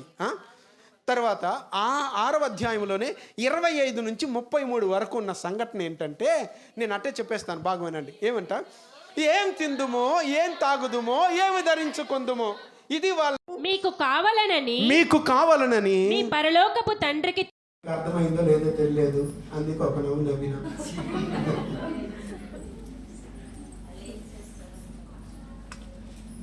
అమ్మా, నీకు నాకు మనకి ఏం చెయ్యాలో దేవుడు ఎరిగి ఉన్నాడు. ఆమె కానీ ఆయన ఏం చేస్తున్నాడు? మీరు విశ్వాసంతో ఉన్నారా లేదా, ఆ విశ్వాసంతో నిలిచి ఉన్నారా లేదా, ఆ విశ్వాసంతో నడుస్తున్నారా లేదా అన్నది దేవుడు ఏం చేస్తాడంటే పరీక్షిస్తాడు. అమ్మా, ఒక సమస్య ఉంది, ఆ సమస్యను ఎలా పరిష్కరించాలో నా దేవుడు ముందుగానే ఎరిగి ఉన్నాడు. నీకు దాకా అర్థం కాల, నువ్వేమైపోతున్నావు అంటే దాంట్లో పట్టుకుని గిలగిలగిలగిలగిల కొట్టుకుంటున్నావు. ఏమయ్యా, అయ్యో ఎట్ట ఇది ఎట్లా అయిపోతుంది, ఏమైపోతుంది, ఎట్టబ్బా అయ్యో. ఒకటి యెహోవా ఈరే, ఆయన చూసుకుంటాడు. నేను ముందు ఆయన వెతుకుతా, ఆయన రాజ్యాన్ని వెతుకుతా, నీతిని వెతుకుతా, చాలు, ఇంకన్నీ ఆయన చూసుకుంటాడు. ఒకటి చెప్తున్నాను, ఈ మాట నాకు భలే నచ్చింది. దేవుడు నీకు నాకు మనకి ఏం చేయాలో ఆయనకి తెలుసు. మీ డాడీ కన్నా ఆయన బాగా ఎరుగున్నాడు. ఏ డాడీ? మన ఈ లోకంలో కన్నాడు ఆ డాడీ. మీ మమ్మీ కన్నా ఆయన బాగా ఎరుగున్నాడు. మీ అన్నదమ్ముల కన్నా ఆయన உனக்கு என்ன பண்ணுமோ எப்போ என்ன பண்ணுமோ எனக்கு நல்லா தெரியுடா వాయమును పోడా అవి సొల్లలని అది చెప్తున్నారు. నీకెప్పుడు ఏం చేయాలో మాకు తెలుసు కానీ పో, ఇప్పుడేం అడగబాకు అంటున్నా. అంటే నువ్వు మనసులో పెట్టుకోండి, ఏదో బిడ్డకి చేయాల్సింది ఏది. అందుకని నేను ఏమంటుంటావు, నువ్వే అట్ట అనేటప్పుడు నా పరమ తండ్రి నీకు ఏమేమి చెయ్యాలో ముందుగానే ఎరిగి ఉన్నాడు. నీకేం చెయ్యాలన్నది ఆయన రాసి పెట్టుకొని ఉన్నాడు. నువ్వు ఏమో అయిపోతావు అనుకోవద్దు, ఏదో జరిగిపోతుంది అనుకోవద్దు, ఏదో ఆగిపోతుంది అనుకోవద్దు, ఏదో తొలగిపోతుంది అనుకోవద్దు, ఏదో నష్టపడిపోతుంది అనుకోవద్దు. దేవుడికి తెలుసు ఏమి చెయ్యాలనుకుని ఉన్నాడో. ఇప్పుడు ఆయన చేయాలనుకున్నది ఇప్పుడు ఎవరు తెలుసా? ఇప్పుడు ఆయన మైండ్లో ఉండేది ఇవన్నీ వస్తుంది, ఇదన్నీ జరుగుతుంది. ఒక చిన్నోడి దగ్గర ఉంటుంది, ఆ చిన్నోడి దగ్గర ఉండేది నేను తీసుకోబోతున్నా, ఆ చిన్నోడి దగ్గర ఉండే ఒక అద్భుతం జరగబోతుంది. అన్నీ ఆల్రెడీ ప్లాన్డ్గా ఉన్నాడు మా ప్రభువు. మనకుదా ఒక ప్లాను లేదు, పాడు లేదు. అర్థమవుతుందా? పక్కనుండే వాళ్ళని చూసి ఒక మాట చెప్పండి, దేవుడు నా మీద గొప్ప ప్లాన్ పెట్టుకున్నాడని చెప్పండి.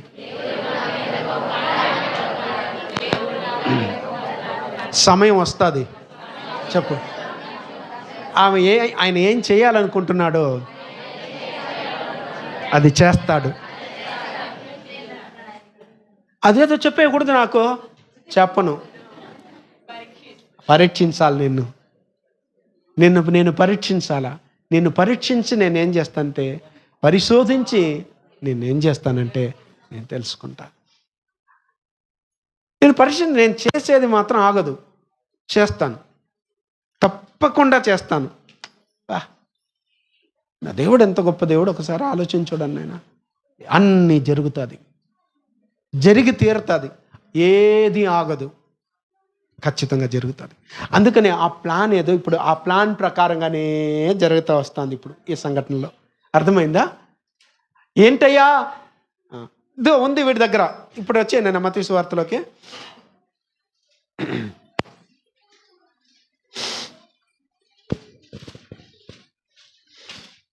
మత్తయి సువార్తలోకి రండి. నేను అందుకాయన వాటిని నా యొద్దకు తెండని చెప్పి పచ్చిక మీద కూర్చుండుడని. ఎక్కడ కూర్చోబెట్టినారంట? పచ్చిక మీద కూర్చుండుడని జనులకు ఆజ్ఞాపించి ఆ 5 రొట్టెలను 2 చేపలను పట్టుకొని. ఇప్పుడు ఇక్కడ కూడా పచ్చికలో ఏం చేయమంటున్నాడమ్మా? ఒక ఆర్డర్. దేవుని దగ్గర ఏముందంటే ఆయన చేసే పనులన్నీ ఎట్టుంటదంటే క్రమం, ఒక ఆర్డర్ ప్రకారంగా ఉంటుంది, క్రమం ఉంటుంది, పద్ధతి ఉంటుంది ఆయన దగ్గర. ఎందుకంటే నా దేవుడు క్రమం కలిగిన దేవుడు, పద్ధతి కలిగిన దేవుడు. అక్కడ మీరు చూస్తుంటారు. దేవుని బిడ్డలారా, 50 మందిని 100 మందిగా ఏం చేయమన్నాడు? కూర్చోబెట్టామన్నాడు. పంక్తులుగా కూర్చోండి. నేను రాగానే ఫస్ట్ పాట కొన్నేళ్ళకి ఇస్తే ఆ భోజన పంక్తిలో, పాప ఆయనకు తెలియకుండా పందిలో అంటా ఉన్నాడు పాపం. అంతే తమిళ్ కదా, పందిలో కాదనా, పంది అన్నా పన్ని. ఆ భోజన పంక్తిలో హల్లెలూయా. అది పాప తమిళ ఆయన కదా, తమిళ్లో ఆ పదం అట్టే వాళ్ళకి అట్టే వస్తుంది, వాళ్ళు రాసేది అదన్నీ అట్టే వస్తుంది. కాబట్టి పందిలో కాదు, ఏమది పంక్తులు అన్నమాట. పంతులు కాదు, పంతులు గారు కాదు, అది వేరు. ఇది భోజన పంక్తి. తిరిపి அப்படிதான் சொல்லுகிறாரு పావం. హల్లెలూయా. రైట్. దేవుని బిడ్డలారా, ఈరోజు నీవు నేను మనము అంటే ఒకటి గుర్తుపెట్టుకోండి, ఒకరి జీవితంలో అద్భుతం చేయాలి, అద్భుతం జరగాలి, ఆశ్చర్యక్రియ జరగాలంటే క్రమం. నీకు అద్భుతం పొందుకోవాలని అందుకే చెప్పేది నాన్న, క్రమాన్ని పాటించండి. ఎందుకు నేను ఇంత క్రమశిక్షణగా ఉండాలనుకుంటున్నాను? మిమ్మల్ని ఎందుకు ఇంత క్రమశిక్షణలో పెట్టాలనుకుంటున్నాను? ఎప్పుడు కూర్చోబెట్టినా ఎందుకు మళ్ళీ ఆర్డర్లో కూర్చోబెడతాను? ఎందుకు టైంకి రమ్మంటాను? నీ అద్భుతాన్ని నువ్వు పొందుకుంటావు, నీ అవసరతలు తీర్చబడతాయి, నీ అక్కర్లు తీర్చబడతాయి. దేవుడు చేయాల్సిన కార్యాన్ని నీ కొరకై ఒక ప్లాన్, పర్పస్ ఉంది. ఆ ప్లాన్ నీ కోసం గీసుకున్నాడే. ఏమది? అవుట్లైన్లో, ఆ గ్రంథములో, ఆ గ్రంథపు చుట్టలో నీ కోసం కవిలలో రాసుకొని ఉన్నాడే. ఆ రాసుకొని ఉన్నది నీ జీవితంలో జరిగించాలంటే first you want to discipline. గుర్తుపెట్టుకోండి, ఎవరు డిసిప్లైన్గా ఉంటారు. అందుకే చెప్పి ఈ టైంకి చూడండి, ఒక డిసిప్లైన్ ఈ టైంకి లేవాలంటే లేయాలా, ఈ టైంకి రెడీ అయిపోవాలంటే రెడీ అయిపోవాలి, ఈ టైంకి వెళ్ళాలంటే వెళ్ళాలా, ఈ టైంకి నేను తినాలంటే చూడండి, లేసేది ఒక టైము, పళ్ళు దోమేది ఒక టైము, తినేది తెల్లారి టిఫిన్ 12 గంటలకు తింటారా ఎవరైనా? పళ్ళ గల్లా వచ్చిన్నాయి వాళ్ళు గల. ఎప్పుడు తెల్లారి టిఫిన్ ఎన్ని గంటలకా? ఉన్నారా ఎవరైనా అట్లాంటి వాళ్ళు ఇక్కడ? ఏమంటే ఏమి ఇప్పుడు పళ్ళు తోముతా ఉండావే అని అడిగితే లేటుగా లేచినానుక నీ తలను గోకేనట్టే గుండు కొట్టేయను. ఆ నైట్ ఒకటి వేసుకొనేసి గురకలాగా అప్పుడు వేసుకొనేసి అప్పుడు పళ్ళు దోముకొనేసి అప్పుడు వద్దు నైనా, క్రమం లేదు నైనా. అది స్త్రీలకు అది లక్షణం కాదు. ఇల్లు దరిద్రపు ఇల్లు అవుతుంది అది. ఆ ఇల్లు, ఆ కొంప బాగుండదు. ఎప్పుడు గుర్తుపె తెల్లవారుతలో లేచి దేవుని వైపు చూసి ప్రార్థన చేసి తెల్లవారుతో ఇల్లు వాకిలు ఊడ్చేసి సామాన్లు ఆడ కడుగు పెట్టేసి టిఫిన్ చేసేసి స్నానంగానే చేసి తర్వాత ఇంట్లో ఉండే వాళ్ళందరికీ పెట్టేసి ఏ టైం టక టక టక టక టక టక టకాని అయిపోవాలి. ఎట్టుంటుంది ఒళ్ళు కూడా చూడు, స్వామర్థనంగా లేకుండా, ఏ మాత్రం దరిద్రం ఇంటికి రాకుండా, దరిద్రం అవతలే ఉంటుంది. ఏడా ఆమెడ దూరంలో ఉంటుంది, నీ ఇంటిని వెతుక్కొని రాదు. ఈ ఇంట్లో నాకు పని లేదు అని ఆ దరిద్రం అనే వాళ్ళందరూ మాట్లాడుకునేసి దూరంగా వేరే ఇంటికి వెళ్ళిపోతారు. ఎవరు? కాబట్టి ఈరోజు మన కుటుంబాల్లో దరిద్రం తాండవం ఆడుతూ ఉందంటే కారణం ఏంటంటే డిజార్డర్. ఆర్డర్ లేదు, ఒక క్రమం లేదు, ఒక పద్ధతి లేదు, ఇది లేదు. ఎందుకు మీరు లేటుగా వస్తున్నారంటే అర్థమైపోతుంది. అంటే క్రమం లేదు, మీకు ఇంకా పద్ధతి రాలేదు, ఇంకా అందుకే బ్లెస్సింగ్ రాలేదు, దీవెన రాలేదు, అద్భుతం జరగలేదు. డిజార్డర్, డిసిప్లైన్ లేదు. అందుకే చెప్తున్నాను, ప్రతి ఒక్క డిసిప్లైన్ చాలా ముఖ్యం నాన్న. ప్రతి దాంట్లో ఒక క్రమం, ఒక పద్ధతి. నీ జీవితంలో అద్భుతాన్ని చూడకపోతే నన్ను అడుగు. ఈ ఉపవాస ప్రార్థనలోనైనా కొంచెం చాలా హుషారైపోయింది, చురుకుగా మారిపోండి. ఎన్నిసార్లు చెప్పేది, మీరు హుషారుగా మారాలా, చురుకుగా మారాలా, చురుకుదనం రావాలా అని ఎన్నిసార్లు చెప్పేది. కాబట్టి దరిద్రానికి మన ఇంట్లో తావిచ్చింది ఎవరంటే నువ్వే. చెప్పు, దీన్ని ఒప్పుకో, నేనే అని చెప్పు. కారణం నేనే. సరే, నేను అట్టే ఉంటాను నువ్వని తెలిసిపోయింది. ఇప్పుడు ఏం అవ్వాలా? మారాలా, మార్చుకోవాలా, మార్పు రావాలా. మార్చుకొని జీవితాల్లో మార్పును చూపించు. రేపు వారం చూడాలా మీ దరిద్రం ఎట్టుంటుందో చూడాలా. నేను రేపు వారం చెప్తాను. దేవుని బిడ్డలారా, రోజు యేసుప్రభు ఆ పంక్తులు పంక్తులుగా కూర్చోబెట్టి వడ్డించండి రా చెప్తున్నాడు. చదవండి, చదువునైనా. ఆ 5 రొట్టెలను 2 చేపలను పట్టుకొని ఆకాశం వైపు కన్నులెత్తి ఆశీర్వదించి ఆ రొట్టెలు విరచి శిష్యులకిచ్చెను. రైట్, బాగా గమనించాలా. శిష్యులు చేయని పని ఏంటి, యేసుప్రభు చేసిన పని ఏంటి? 2 చెప్పాలి మీరు. ఎస్, నేను ముందుగానే చెప్పాను, పరిస్థితిని చూడకండి అని. సేమ్ యేసుప్రభు కూడా దీన్ని చూడలే, దేవుని వైపు చూస్తున్నాడు. విశ్వాసంతో దేవుని తట్టు ఎత్తుతున్నాడు, దేవుని చేతికి అప్పగిస్తున్నాడు. చూడండి, ఇది ఈ 5 రొట్టెలు 2 చేపలు బాగా గమనించాలా. వాళ్ళ అమ్మ దగ్గరే ఉంటే దీనికి అద్భుతం లేదు. అక్కడి నుండి ట్రావెల్ అవుతూ బిడ్డ దగ్గరికి వచ్చింది. బిడ్డ చేతిలోనే ఉండిపోయి ఉంటే దానికి బ్లెస్సింగ్ రాదు. అది అట్టే ఉండి ట్రావెల్ అయ్యి శిష్యుల చేతికి వచ్చింది. అది శిష్యుల చేతిలోనే ఉండిపోయి ఉంటే బ్లెస్సింగ్ రాలే. వాస్తవంగా అక్కడ బ్లెస్ అయ్యి ఉండాలా. అయితే ఈ డోంట్ హ్యావ్ ఫెయిత్, ఈ డోంట్ హ్యావ్ ప్రేయర్. ఈ సోంబేరీస్ ఎవరు? శిష్యుల్స్, ఆ డిసైపుల్స్ ఆల్ ఆర్ సోంబేరీస్, లేజీ ఫెలోస్.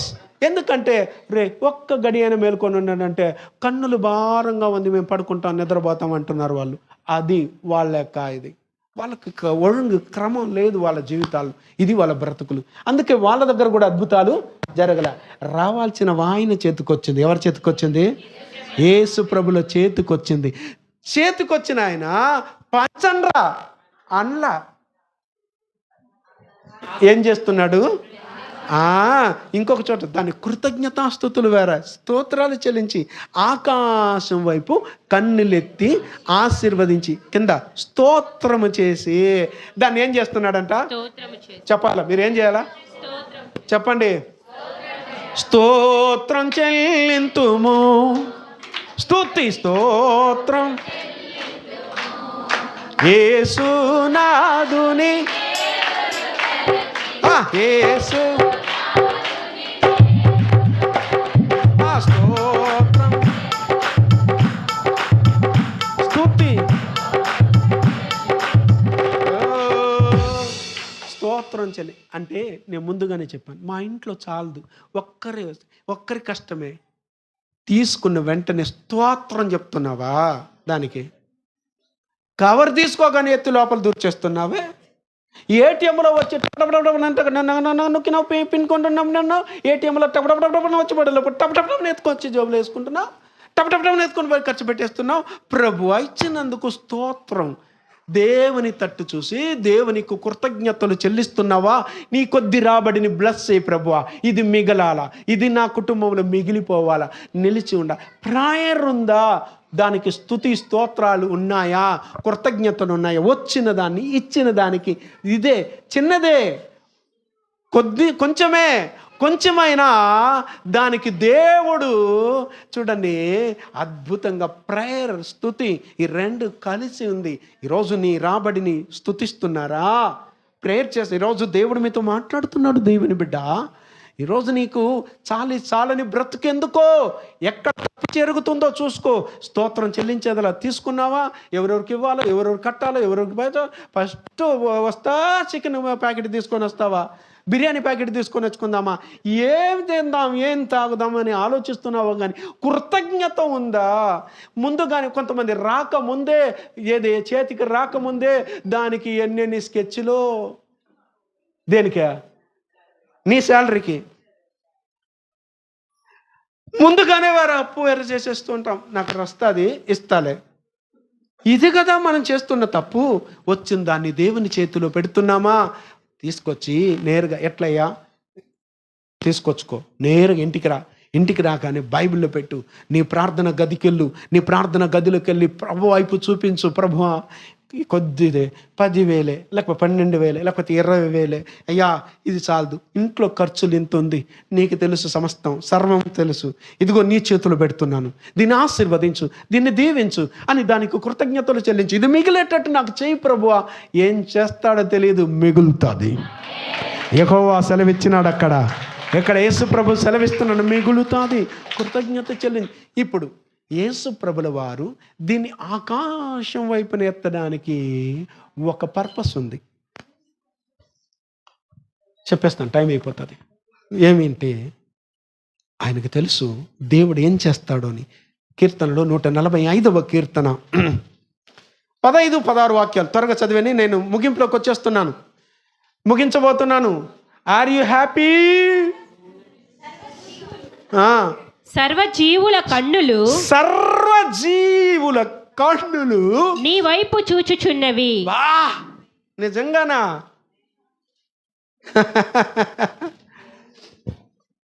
అవునా? చూచుచున్నవి. ఓకే, తగిన కాలమందు, ఒక్క టైం ఉంది. ఆ తగిన కాలమందు నీవు వారికి ఆహారం ఇచ్చుదువు. నీవు వారికి ఏం చేస్తావు? ఆహారం ఇచ్చు. అప్పటి వరకు ఏం చేయవు చెప్పాలా? అది ఆహారమే కావచ్చు, బ్లెస్సింగే కావచ్చు, కార్యాలే కావచ్చు, అనగా దేవుడు అంటూ ఒక టైం పెట్టాడు. హల్లెలూయా. సరే, ఇంకొకసారి చదువు, నీళ్లు తాగుతా. సర్వజీవుల కన్నులు నీ వైపు చూచుచున్నవి, నీ వైపే చూస్తున్నాయి. తగిన కాలమందు నీవు వారికి ఆహారం ఇచ్చుదువు. నీవు నీ గుప్పిలను విప్పి, ఇప్పుడు నీవు నీ గుప్పిళ్ళను విప్పి ప్రతి జీవి కోరికను తృప్తిపరచుచున్నావు. జీవి కోరికను ఏం చేస్తున్నావు? తృప్తిపరచుచున్నావు. అబ్బా, ఈ మాట ప్రభువుకు గుర్తుకొచ్చింది. ఎందుకంటే తెలుసు ఆయనకి. ఒకటి గుర్తుపెట్టుకోండి, దేవుడు ధర్మశాస్త్రాన్ని నెరవేర్చడానికి వచ్చాడు, కానీ ధర్మశాస్త్రమును కొట్టివేయడానికి రాలేదు. అక్కడ ముందు జరిగినదే దానికి ఛాయారూపకము ఏనే. అర్థమవుతుందా? అందుకోసమే ఇప్పుడు ఆకాశం వైపెత్తి తండ్రి అయిన దేవునికి, తన తండ్రికి స్తోత్రం గుర్తుపెట్టుకోండి, యేసు ప్రభు ఎంతో స్తోత్రాలు చెల్లించేటప్పుడు నువ్వు స్తుతిస్తున్నావు దేవుణ్ణి. దేవునికి స్తోత్రాలు చెల్లిస్తున్నావా? ఇచ్చిన నీళ్లకు స్తోత్రం అని చెప్పి తాగుతున్నావా? చెప్పు. ఇచ్చిన ఆహారానికి స్తోత్రం అని చెప్తున్నావా? లేకపోతే నీకు ఇచ్చిన వస్త్రానికి స్తోత్రం చెప్తున్నావా? నాయన, నా జీవితంలో ఏం చేసినా, ఏం వేసుకున్నా, ఏదాన్ని ప్రభు బిడ్డలు ఇచ్చిందే స్తుతిస్తాను, స్తుతించి తీసుకుంటాను, స్థితించి వేసుకుంటాను, దాన్ని బట్టి దేవుని ఘనపరుస్తాను. స్తోత్రం ఉండాలా, స్తోత్రం నిండి ఉండాలి. అద్భుతం జరగాలంటే చేయి అన్నా. ఈరోజు ఒక అద్భుతమైన ఒక సాక్ష్యం చెప్పి ముగిస్తాను. నిన్న జరిగిన సంఘటనే చూడండి. ఆర్థిక ఇబ్బందులతో సతమతమైపోతున్నాను. ప్రభు దగ్గర ప్రార్థన చేస్తున్నాను. చాలా కష్టంగా ఉంది పరిస్థితులు. దేవుని చేతికి అప్పగిస్తున్నాం, ప్రార్థన చేస్తున్నాం. వాస్తవంగా నేను అసలు ఊహించలేదు, అనుకోలేదు. ఎవరి దగ్గర నుంచి వస్తుంది, ఎవరిస్తారో నాకైతే తెలియదు. ఎప్పుడు నేను ఊహించలేదు. ఊహించని వ్యక్తి దగ్గర, ఊహించని మార్గం గుండా, ఊహించని వైపు నుండి దేవుడు చూడండి. మీరందరు ఇక్కడ నిన్న సాయంకాలము యూత్ మీటింగ్లో ఉన్నారు. ఒక దైవజనురాలు ఇద్దరు ఇంటికి వెతుక్కొని వచ్చి, నేను ప్రేయర్లో ఉన్నాను అక్కడ ఏర్పేడ్లో. ప్రేయర్లో ఉంటే ఫోన్ చేశారు, అయ్యా ఎక్కడున్నావు? నేను ఇంటి దగ్గరికి వచ్చాను అన్నారు. ఏంటయ్యా ఉన్నట్టుండి చెప్పలేదు, పట్టలేదు. ఆయనతో మాట్లాడి చాలా రోజులు అయిపోయింది. కనీసం అయ్యగారి నెంబర్ కూడా నా దగ్గర లేదు. ఇది వరకు ఉండేది, ఫోన్ మార్చిన తర్వాత నా ఫోన్లో పోయింది అది. ఆ పాస్టర్ గారి నెంబర్ కూడా లేదు. చూడండి, ఫోన్ చేశారు, ఎక్కడున్నారు? ఇలా ఉన్నా. ఏమంటే, ఏమయ్యా ఇలా వచ్చారు అంటే, నాకు ఒక ప్రేరేపణ వచ్చింది, నా దగ్గర ఒక కానుకుంది, దేవుడు చెప్పాడు నీకు ఇవ్వమన్నాడు, ఇచ్చి వెళ్దామని వచ్చామయ్యా అన్నారు. మీరు లేరు, సరే ఇంట్లో ఎవరైనా ఉన్నారా అంటే, ఇంట్లో అందరూ ప్రేయర్లో ఉన్నారయ్యా, అక్కడ సంఘములు అందరూ ఉన్నారు. సరే ఎవరి దగ్గర ఇవ్వమంటారో చెప్పండి, వాళ్ళ దగ్గర ఇచ్చేద్దరు అంటే నేను ప్రశాంత్ చెప్పాను. వచ్చారు, ప్రశాంత్ అని అడిగినారంట. అయితే ప్రశాంత్ ఆ టైంలో వాక్యం చెప్తున్నాడు. అయ్యా ఇక్కడ వాక్యం చెప్తున్నారు, ఇంకెవరి చేతికి ఇవ్వమంటారు అంటే, బిడ్డ వెనకాల ఉంటుందని చెప్పి నీలిమ దగ్గర ఇచ్చేయండి అని చెప్పాను. పేరు అడిగితే నీలిమ అని వచ్చింది. నీలిమ దగ్గర తీసి పెట్టుకున్నా. ఇంటికి వచ్చినాం, నేను ప్రేయర్ అంతా ముగించుకున్నాను, నేరుగా ఇంటికి వచ్చాను. ఇంటికి వచ్చిన తర్వాత నెమ్మదిగా భోజనం చేసుకున్నాను. భోజనం చేసుకున్న తర్వాత ఆ యొక్క కవర్ ఏదో ఇచ్చారంటే పాస్టర్ గారు అని చెప్పి, అది ఎక్కడుంది ఏంటంటే తీసుకొచ్చి ప్రార్థన చేసి దాన్ని ఓపెన్ చేస్తే 22,000 రూపాయలు ఉంది నాన్న. గద గద గద గద గద గద గద అని వచ్చేసింది నీళ్ళు. వాస్తవంగా ఒక దైవజనుడికి ఇంకా ఏం చేయాలా? వేరే వాళ్ళు సహాయం చేయాలా? ఒక దైవజనుడు, ఆయన నాలాంటి విశ్వాసంతో సేవ చేస్తున్నటువంటి దైవజనుడే, మనలాంటి సంఘమే, మనలాంటి ఆ మంచి ఆత్మీయుడే. దేవుడు నా అవసరతను ఎరిగి, నా అక్కరను ఎరిగి, ఆ దైవజనుడు ప్రార్థనలో ఉంటే నా దైవజనుడికి ఈ ధనం అవసరం, ఈ ధనాన్ని తీసుకెళ్ళి ఇవ్వు అని ప్రేరేపిస్తే చూడండి, పాస్టర్ అమ్మ ఆయన ఇద్దరు కలుసుకొని, నేను లేకపోయినా ఆయన లేదు కదా ప్రభా, ఆయన లేడు ప్రభా అని ఎత్తుకొని కూర్చుండొచ్చు కదా. చూడండి, మన అవసరతలను దేవుడు ఎరిగిన దేవుడు. ఎందుకంటే నేను కట్టాల్సింది చాలా ఉంది. నేను చెప్పాను ఆల్రెడీ, నేను కట్టాల్సిన ధనం అంతా ఇంకా అలాగే మిగిలిపోయింది. అది ఏం చేసేది ప్రభు అంటే, ఆ ధనం నాకు చాలా అక్కడికి వచ్చింది. అర్థమవుతుందా నాన్న? దేవుడు ప్రతి వారికి తన గుప్పెళ్ళను విప్పేం చేస్తాడట. అంత గొప్ప దేవుడు నాన్న. అంటే ఇచ్చినాడనే కాదు నాన్న, ఇప్పుడు చూడు, ఇక్కడ ఇవ్వక ముందే దేవునికి కృతజ్ఞతాస్తుతులు చెయ్యకముందే ఆ కొద్ది దాన్ని దేవుని వైపు చూసి దేవునికి కృతజ్ఞతలు చెల్లిస్తున్నాడు. చేశాడు. చూసారా? అలా చేసిన వెంటనే ఇప్పుడు ఏం చేయమంటున్నాడు? పంచిపెట్టన్నాడు. పంచిపెడితే 12 గంపలు ఏమైందంట నాయన? అందరూ తిని తృప్తిగా, అది ఎంతమా? వారందరూ తిని తృప్తి పొందిన తర్వాత మిగిలిన మొక్కలు 12 గంపల నిండా ఎత్తిరి. మిగిలిందా? అక్కడ మిగిలిందా? ఇప్పుడు అక్కడ ఒక గొప్ప ఆయన గొప్ప మనసుతో ఇచ్చాడు ఒక్కడు. ఇక్కడ ఒక గొప్ప చిన్నవాడైన పెద్ద మనసు, గొప్ప మనసు, దేవునికి ఇవ్వాలన్న మనసు. ఇంతమంది ఇప్పుడు మొత్తం ఎంతమంది అన్నాయినా? ఎంతమంది తిన్నారంటమా? ఇక్కడ లేదమ్మా. స్త్రీలను పిల్లలను కాక తినిన వారు ఇంచుమించు 5,000 మంది. ఇప్పుడు అమ్మా, ఇప్పుడు లెక్కగట్టు. రైట్. ఇప్పుడేమి? పురుషులు మాత్రమే ఎంతమంది అంట? రైట్. స్త్రీలను ఉన్నారంటారా? తర్వాత పిల్లలు కూడా ఉన్నారు, గుర్తుపెట్టుకోండి. రైట్, బాగా గమనించాలి. దాదాపు అంటే నేను దీంట్లో అంటే మన కన్కార్డెన్స్ బైబిల్లో దాన్ని చూసినప్పుడు ఆయన లెక్క కట్టాడు, ఒక 15,000 మంది ఇంచుమించు ఉండొచ్చు అని ఆయన లెక్క కట్టాడు. అది కూడా నాకు కరెక్ట్ అనిపించలా. ఇప్పుడు ఒకవేళ వీళ్ళలో ఈ 5,000 మంది పురుషుల్లో ఒక్కొక్కడికి ఒక్కొక్క భార్యతో కూడా వచ్చున్నాడంటే ఎంతమంది అయినారు? ఇప్పుడు 10,000 మంది అయినారు. పిల్లలు ఒక్కొక్కరికి, ఇప్పుడు మనమైతే ఇద్దరే కదా మా పిల్లలు కనుక్కునేది. ఆ రోజుల్లో ఎక్కువ మందిని కనుక్కునేవాళ్ళు, అవునా? సో ఇప్పుడు మీరు చూసారు, మీరు న్యాయాధిపతులు చదివేటప్పుడు ఒక ఆయనకి 60 మంది బిడ్డలు చూసినారా? 60 మంది పిల్లలా? అప్పుడు సరే, అంతంత వద్దు మనకు. ఇప్పుడు లెక్క వేసుకుందాం మనం. ఒక్కొక్కరికి 2 పిల్లలే అనుకో, వాళ్ళు ఎంత అయినారు?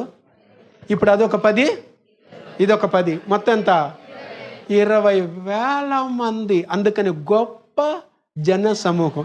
ఇప్పుడు లెక్క ఓన్లీ 5,000 పీపుల్ మాత్రం కాదు, దాదాపు 20,000 మందికి పైనే తృప్తిగా, అది కూడా కొంచెం కొంచెం కాదు, తృప్తిగా తిని ఎన్ని గంటలు మిగిలిందంట? 12 గంపలు మిగిలాయి. ఎన్ని గంపలు? Praise the lord, hallelujah. Right. నేను ఇప్పుడు ఇక్కడికి చెప్పొచ్చేది ఏంటంటే, ఇచ్చింది ఎవరు? రైట్. శిష్యులు ఎంతమంది? మిగిలిన గంప ఎన్ని? 12. ఎందుకు మిగలాలా? ఒరే అవిశ్వాసులు, అపనమ్మకస్తులు, ఇది ఎంత సాల్దు, 200 దేనారాలు మేము ఆడబోయేది, మేమే పెట్టేదా అన్నారుగా. ఇప్పుడు చూడండి, ఓకేనా? మర్యాదగా రేత్ర ఒక్కొక్కటి నెత్తిన పెట్టరా కంపెనీ. దేన్ని? మిగిలిపోయినట్టండి. గ్రామాలకు పోయి కొనుక్కొని రండి అన్నారు కదా. వీళ్ళ ఇల్లు ఆడుందో మర్యాదగా వాడు చూపిస్తాడు. వాడు వెనకంటే పోయి వాళ్ళ ఇంట్లో దింపేస్తారంట్రా అని ఉంటాడు ప్రభు. ఎందుకంటే ఎందుకు ఇది రాయబడలా, ఎందుకంటే బైబిల్ పెద్దది అయిపోదని రాయలా. అయితే నేను వాక్యాన్ని ఇలాగే చెప్తున్నాను, బాగా వినండి. ఎందుకంటే దేవుడు యేసు ప్రభు చెప్పిన ఒక ప్రిన్సిపల్ ఏంటంటే గివ్ అనగా ఇవ్వు మీకేమవుతుంది, అదే కదమ్మా చెప్పింది. ఇవ్వుడి అప్పుడు మీకు ఇవ్వబడుతుంది, అదే కదా నేను చెప్పింది. ఇప్పుడు వాడు ఇచ్చాడు, ఇప్పుడు దేవుడు తిరిగి ఇవ్వాలిగా. ఇచ్చింది ఎంత? 5 రొట్టెలు 2 చిన్న చేపలు. గుర్తుపెట్టుకొని ఇప్పుడు ఎంతమంది తిన్నారు? 20,000 మందికి పైనే. మా 5,000 మర్చిపోండి మా, ఇదే గుర్తుపెట్టుకోండి. తిన్నారు. మిగిలింది ఎంత? ఇప్పుడు అది ఎవరికి పోయి చేరాలా వాస్తవంగా? ఇప్పుడు అక్కడ తినేసి ఇదంతా నాకేసి గమ్మున పెట్టుకున్నారు. నేను ఇచ్చుంటే బాగున్నా, బ్లెస్సింగ్ వచ్చిన తర్వాత నేను కూడా ఇచ్చుంటే బాగున్నాయి, మా ఇంటికి వచ్చి ఉంటుంది కదా ఇవన్నీ గంపలో. వాడు ఏడ్రా మీ ఇల్లు, వీళ్ళు నెత్తిని మోసుకుంటూ బాధపడతా పోతా ఉన్నారు, నా కర్మ కాకపోతే ఇది అన్నట్టుగా. ఏడ్రా మీ ఇల్లు, అంకుల్ రా అంకుల్, మా ఇల్లు చూపిస్తారా అంకుల్ అని పోతున్నాడు వాడు. అంతకొద్దు బుడిగిగా అని. అవునా? అంటే ఊహించుకోండి, నేను రాత్రి దాన్ని ఆలోచించుకుంటే నవ్వు వస్తుంది. ఆ చిన్నపిల్లోడు వెనకాల ఎంతమంది పోతున్నారు? గంపలు మోసుకొని వెళ్తున్నారు ఇంటికి. నేరుగా ఇంటికి అడిగిపోయినారు. వీళ్ళమ్మరే ఏనన్నా వీళ్ళందరూ వస్తున్నారు, ఏమో తెలియదు మా, యేసయ్య పంపించినాడు వాళ్ళని. అయ్యా పాస్టర్లారా, చిన్న పాస్టర్లారా, ఏం జరిగిందని వాళ్ళ మమ్మీ అడిగి ఉంటుంది. అమ్మా ఆ కథ ఎందుకు చెప్తావు లేదు తల్లి, ఈడున్నాడే బుడ్డోడు, ఈ బుడ్డోడు చేసిన పని అంత పని కాదు. భలే బుడ్డోడు మా, బిడ్డను బలి పెంచావమ్మా, చాలా బాగా పెంచున్నావు, అడిగిన వెంటనే ఇచ్చేస్తున్నాడమ్మా. ఇచ్చాడు. అక్కడ జరిగిన సంఘటన అంతా చెప్పుంటారు. అదేమ్మా ఇది ఇప్పుడు మా నాయనే చిన్నప్పుడే నాకు చూడు కష్టపడకుండా అది ఎన్ని రోజులు తినొచ్చో వాళ్ళు. చిన్నప్పుడే వాళ్ళ తల్లిదండ్రులు పోషిస్తున్నాడో లేదో చూసామా. దేవునికి ఇచ్చే మీరు అలా ఇవ్వకపోవటం వలన ఆ గొప్ప మనస్సు లేదు కాబట్టి ఇంకా పిసినారీల సంఘానికి నాయకులుగా ఉన్నాం మనం. గుర్తుపెట్టుకో. ఒక్కరు ఆమెను అన్నాడు, వెరీ గుడ్. దీనికి ఆమెను అనాలా? దేవుడు ఇస్తాడు, హల్లెలూయా స్తోత్రం, దానికి చెప్తా ఉత్సాహంగా, దీనికి చెప్పు నువ్వు. దేవుని బిడ్డ, నాకు టైం అయిపోయింది. దేవుని బిడ్డ, హల్లెలూయా, స్తోత్రం. వాక్యంలోకి వెళ్ళిపోతే ఇంకా అంతే. కాబట్టి ప్రభు నీ జీవితంలో స్థితిగతుల వైపు చూడొద్దు, పరిస్థితులను చూడొద్దు, మనుషులను చూడొద్దు, లేకపోతే వాళ్ళు వెళ్ళిన చూడొద్దు. ఒక్కటే చూడు. నువ్వు చూడాల్సింది ఎవరిని? దేవుని వైపు. యేసు ప్రభు ఎవరి వైపు చూశారు? శిష్యులు ఎవరి వైపు చూశారు? పరిస్థితుల వైపు చూశారు. కాబట్టి ఎప్పుడు నీ పరిస్థితుల వైపు చూసి కృంగిపోతావు. దాని వైపు చూసావంటే విసుగు వస్తుంది, చిరాకు వస్తుంది, చెదరిపోతుంది గుండె. అయితే దేవుని వైపు చూడు, నీ పరిస్థితి మారిపోతుంది. ఓకేనా? ప్రార్థన చేసుకుందాం త్వరగా.